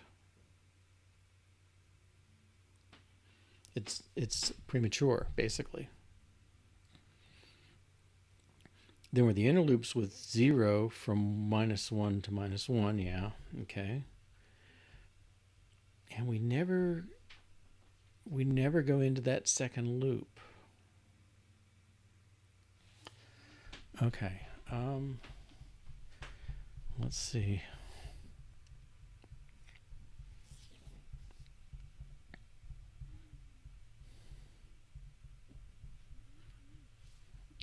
Maybe I can clarify this a little bit. Okay.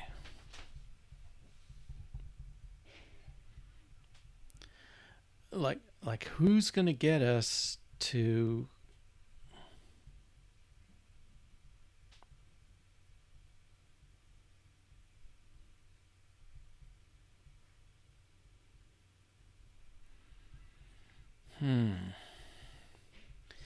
All right, so I know this is horrible. Okay, so we did 2 from 0 to 2. That's our initial move. That seems correct. Then we said you ought to move 1 from 0 to 1, which is the first decision. That seems correct. And we say, okay, do that. All right, the top of the inner loop does that. Then we're between the inner loops with the sort of junky numbers, and y is 0, so we don't do anything. Then we're back at the top of the outer loop. We just got 1 from 1 to 2. But, like, what's going to make us...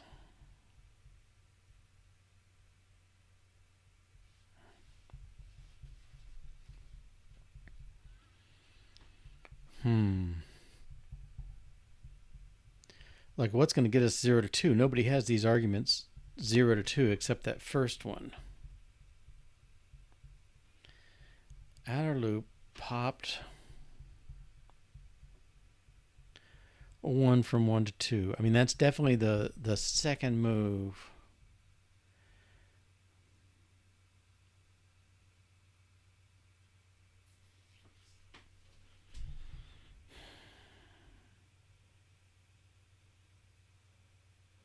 Well, sorry, that's the third move. 1 from 1 to 2.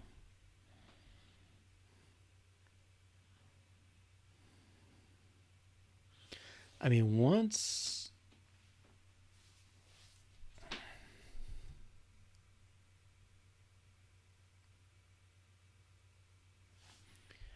Let's go back to our code.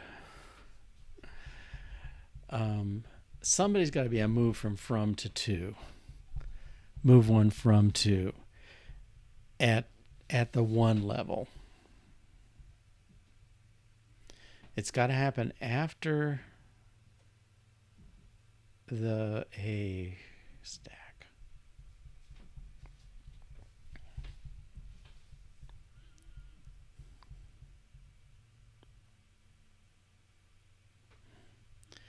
And we never saw anybody go in here with y plus 1. Is that correct? We never got into that second loop. Top of inner loop, inner loop, inner loop. Okay.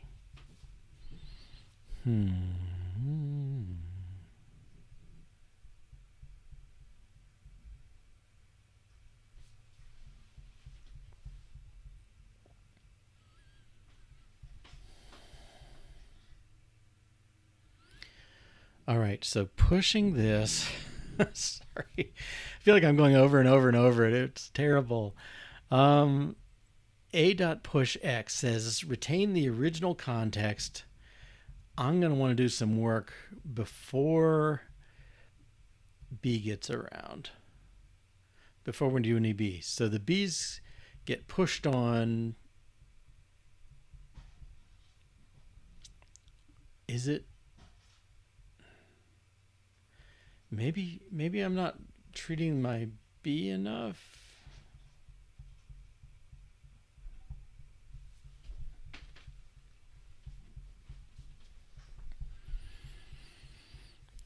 I wonder if I'm saying this. B.push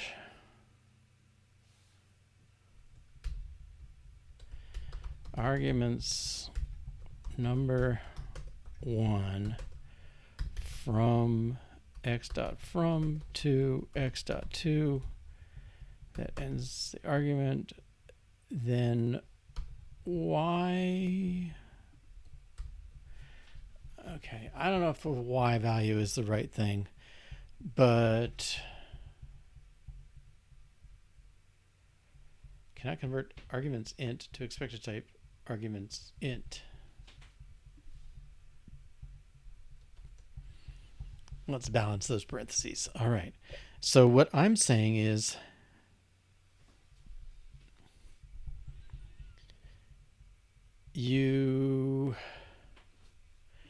I guess I'm also thinking this is after.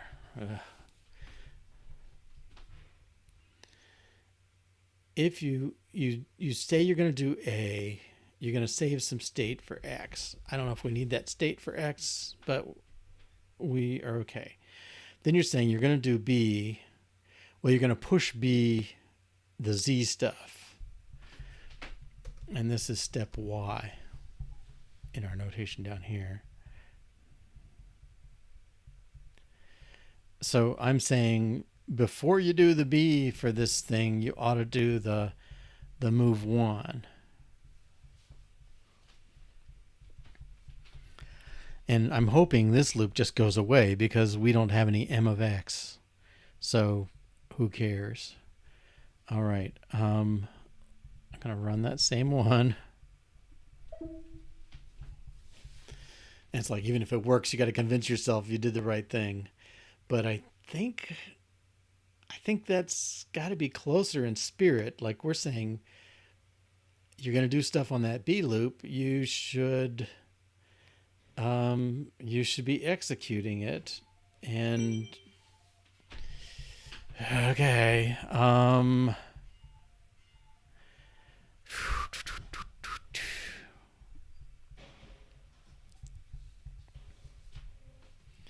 I don't know about the Y's. I kind of feel like maybe they don't matter with the structure we have.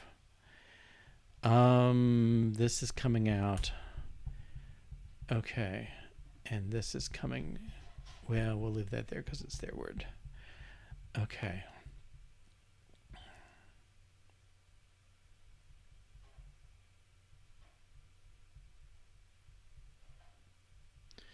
Let's run the 5.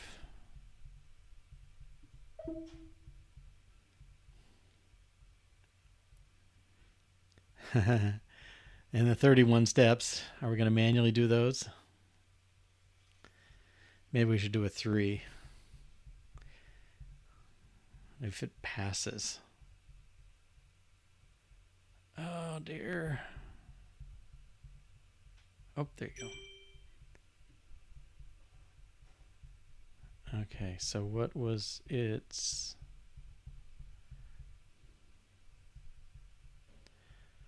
Yeah, something's weird. 0 to 3.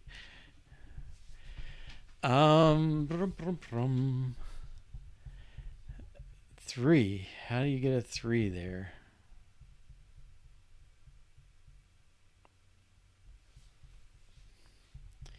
Maybe my -1s are getting in the way.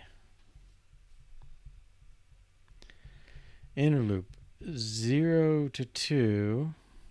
Your first one to your target. Your second one to your intermediate. Your third one No, that... Okay, so your first disk is 0 to 2. Okay, your second disk is 0 to 1. Then you move 2 to 1. Yes. You move 0 to 2. Right? Okay. Oh, and then it goes crazy. From 0 to 0. Am I messing up? That seems wrong. Have I copied without saying from and to? I bet I have.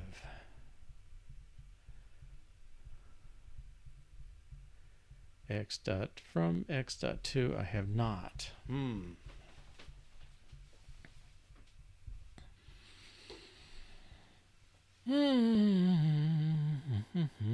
How did from and to get the same value? If I got here X,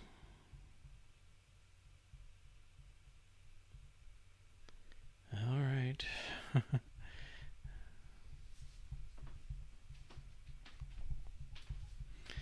0 to 2, 0 to 1, 2 to 1.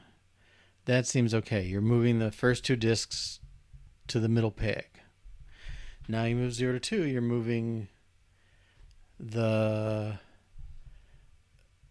third disk to the last peg. But you come in here with 2, 1, 2. And somehow you got one that was 1, 0, 0. Again, I see a from.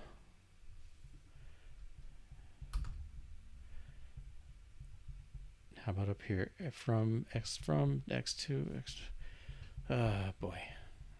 Okay.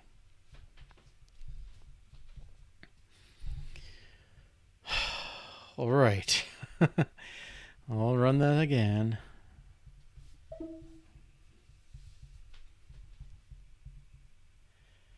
Reusing from and to was probably a mistake.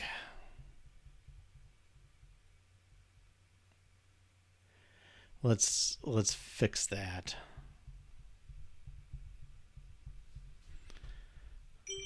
Okay. What did I just run them all? Let's run this one.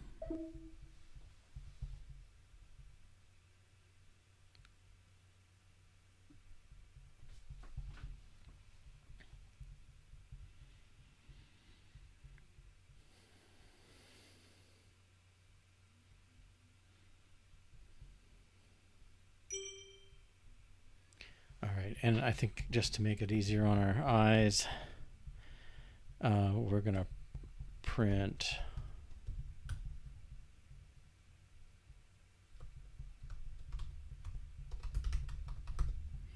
we'll print the result at the end so we can just trace it manually, but I'm not seeing any 0 to 0s or 0 to 3s or any of that stuff.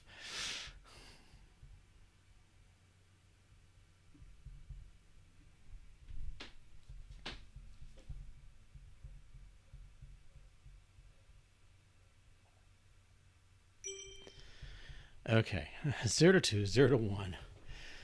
Oh, I don't know, tracking this in your mind is tricky. 2 to 1. Okay, so at the end of this line, okay, let's do 4. Let's do 3. Start easy.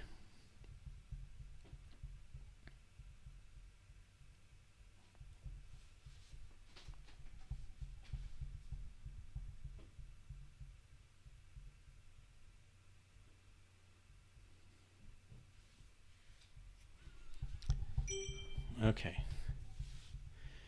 0 to 2.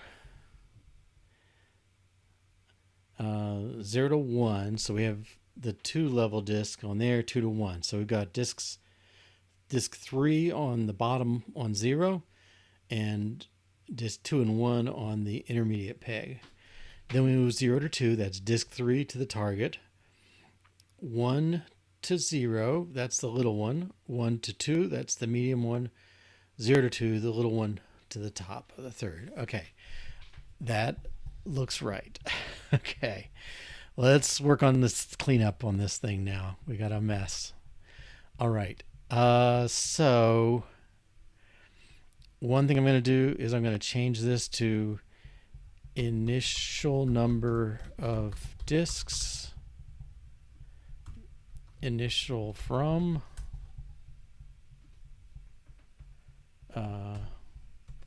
initial to, that should be from, initial from to initial to. Okay, now I can't reference those. Do I have any? Yeah, so if I had this one off still, it should complain. Yes, okay. Yeah, so I will use the initials here. See, this is great that you think of it afterwards, isn't it?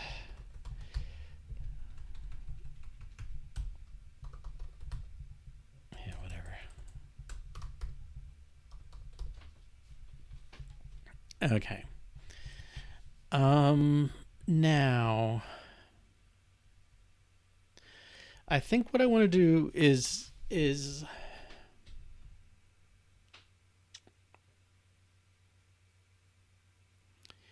let's clean it out. Let's pretend this is what we had, and then review what we have. I'm gonna delete this. Okay, and this and the print move. We're just gonna get it down to, well, let's stop. Okay, let's commit. Okay, used bird template to get rid of recursion.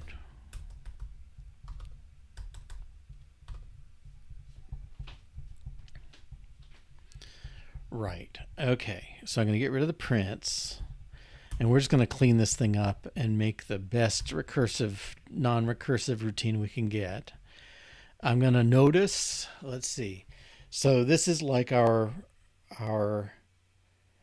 version that had check for 1, otherwise do check for n. Okay, and a.push x.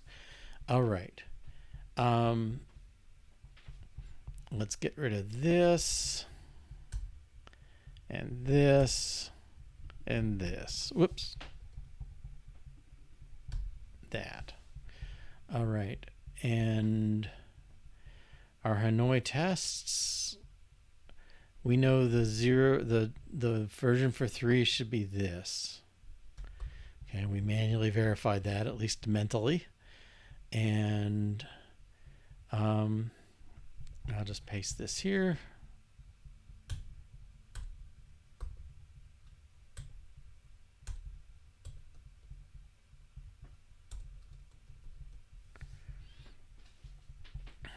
Okay, and we're going to get the same one here.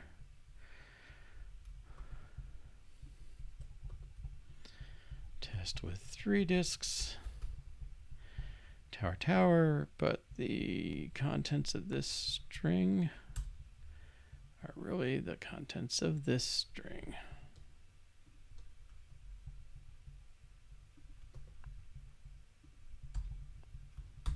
Okay, that should pass. And be a lot less chatty.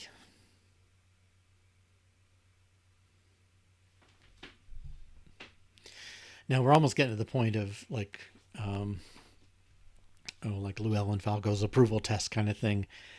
If we had our primitive version, whoops, test with 3 disks. If we had our primitive version working, it would be a master copy that did the right thing. And we could use that to fill in our expected values for like arbitrarily large towers. Although I think by the time you get to 4 and 5, even 3, I think you'd find it hard to mess it up. Okay, what's the deal? Oh, it helpfully indented for me.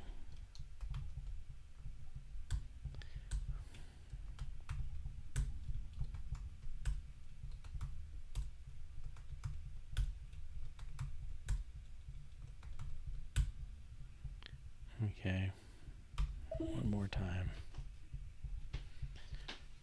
Insufficient indentation of next 7 lines in multi-string literal. Well, originally that had that. Maybe that's... I think it likes them at the quote level, maybe. 0 to 1, 2 to 1, 0 to 2, 1 to 0, 1 to 2, 0 to 2. Okay, the contents is right.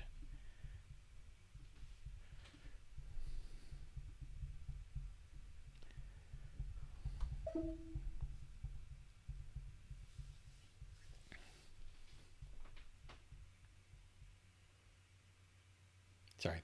As I was saying, you could take 4 or 5. I think if you got those right, it'd be very unlikely that you messed up anything.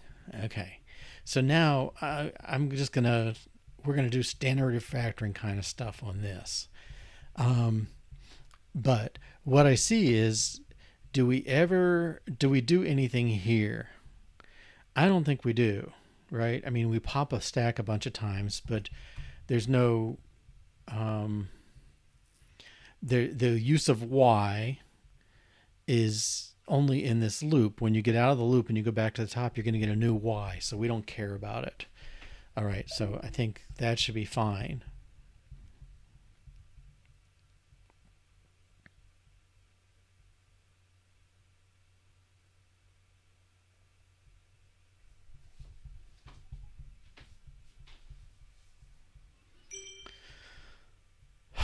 Okay. Now, what happens to Y? It gets 0. It gets 0. It gets incremented, but never read. Right? So that tells me I don't care what Y is. I'll just comment them for a moment. But we're simplifying this, and I'm gonna make these -1s for now, just because I am claiming they don't matter. Okay, and even this one doesn't matter because nobody's looking at it. All right.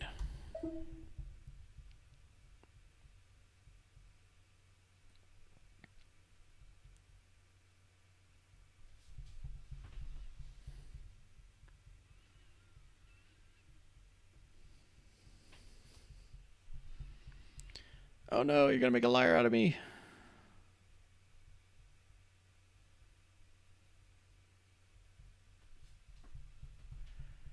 Are you frozen?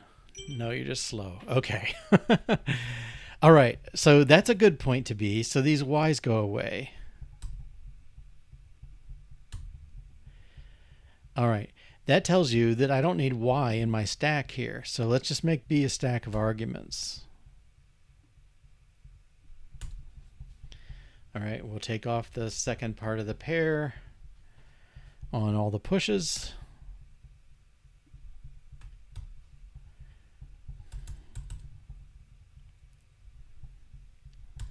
One more. This is there. That. And that. That's the 2 pushes. All right. Let's run that.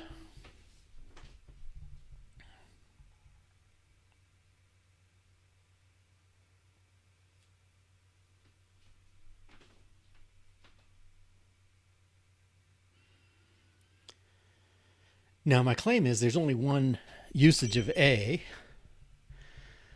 All right. We do this here. We push it there. We never pop it because we got rid of that loop. So that tells me A is probably not used. And let's yeah, that's the only one. All right, let's take that out. Okay, so we're down to 1 stack. Already it's an improvement.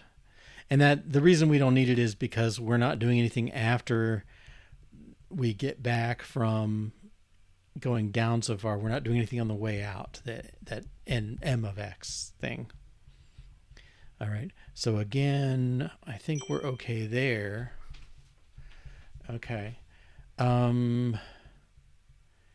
This is okay. Move 1 from 2. X arguments. Do I need this reassignment?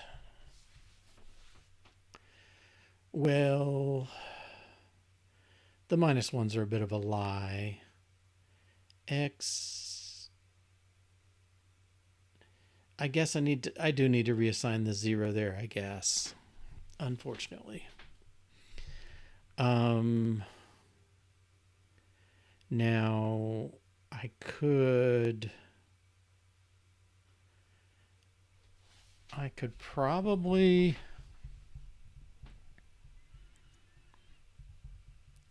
copy this one, right? Because X number -1 is definitely 0. Okay. And all this complexity, yes. But let's see if we can simplify the cases a little. All right, so I know I'm coming back with 0. It's going to bust out of the loop. It's going to grab a new X, so the rest of it doesn't matter. And if I pick arbitrary -1, it could just as well be this computation as well. Okay. Now, obviously, this is redundant because I don't... well, I shouldn't say obviously redundant, but X number, that should be unnecessary. I ended up with a -1 in there, but again, it just had to be less than or equal to 0. But this should be okay. So what I'm doing, I call it harmonization. Really, it's trying to get these things more and more alike. So I'm increasing duplication so I can get rid of it. Okay, now inside the if, they both end the same way. I don't think nothing modifies X, so I'm going to move this down. And then this one's identical. Textually identical. All right, so that should be the same because both paths decrease X number and swap some arguments around. All right, and again, should be the same.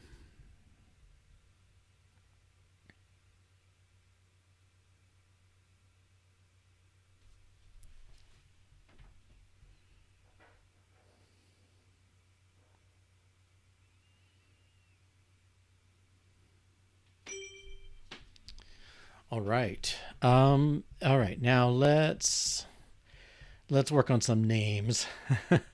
Clearly, B could be called stack with no loss of generality, as they say. Let's rename that. I'm just going to call it stack. Static. Okay. Stack push. This is all a little long, but that's better. And then X here is, what is it? It's an argument.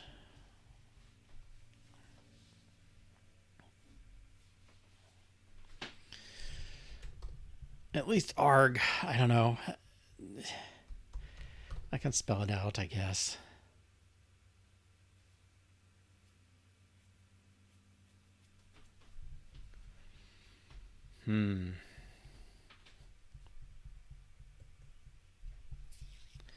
Okay, I'm definitely becoming a little more readable.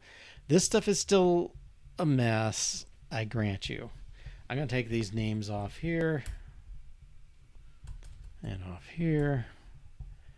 And off here. Okay. But notice what I've been doing here. All these are mechanical transformations. I mean, I'm doing a little data flow analysis. I did some to say, oh, I did a bunch of pops and nobody ever looked at the results, so there's no point to it. Or I'm referencing this thing and I'm pushing on it, but I'm never popping, so that thing's pointless as well. And then things like renames. But what I want to bring out, and it's the kind of the tricky thing with this line, let's compare down here, number from 3 minus something, that's the X. So is that correct? It's the Y. Z. I've chosen all of them now. Okay, we're doing number 3 and number 2 here. And then number 1 down here. So we still have 2 pushes corresponding to these 2 actions, but we've gotten rid of the recursion on the first argument. In effect, we're just working our way down. Each one builds up some obligations, and then at the bottom we say, okay, now move this and now peel off these obligations. Once again, we're reversing the order, just like we had to in the stack version. We, instead of doing, move to the intermediate, move the 1, move to the final, we've got them in the opposite order. That's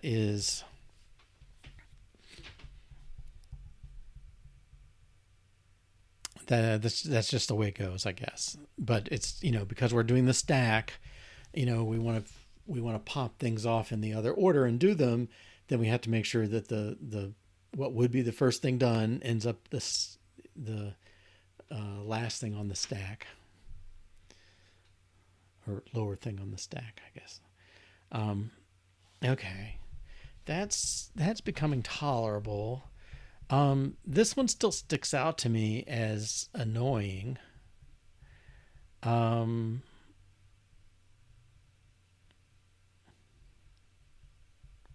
This 3 minus thing is sort of it's like the helper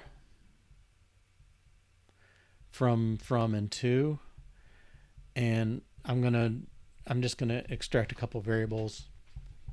Well, actually, that's a good place to stop. We'll leave that in our to-do list. But I think what we have is the basic use a stack version of that transformation we saw. It's a little different than the version down here. The version down there with the stack fully, basically used every argument gets pushed on and all that stuff. This one's got one level of the recursion peeled off, but it still ended up needing a stack because with 2 other calls, recursive calls, it just makes it too much to do with one transformation. So slightly less pushing and popping, but still a lot. All right. Tomorrow we'll pick up. I may do a little more cleanup on this. I'll see if I have any other things I want to tackle as far as how they go. The other thing I had in mind to tackle at some point is our move 1 disk thing. We never really maintain the stack of disks, and I would like to do that and visualize it. So I think what I want to do is I'll do a little tiny bit of cleanup. I'll move back to the visualization, see if my idea for how I can do visualization as it moves will work out. And if so, then maybe we'll go back to our initial version, sort of our beginning, this kind of version. It'd be nice to go to that and try visualizing that, okay, and see what we can do there. So a little bit of time on cleaning up this some more, and then visualization and work on the UI, which may turn into a total bust, I'll warn you, because I'm not super successful there. But anyway, it's fun for me. Hope it is for you. And I hope I can see you again sometime. Thanks for joining. See you tomorrow, 1 to 3 p.m. Eastern if you can. Bye-bye.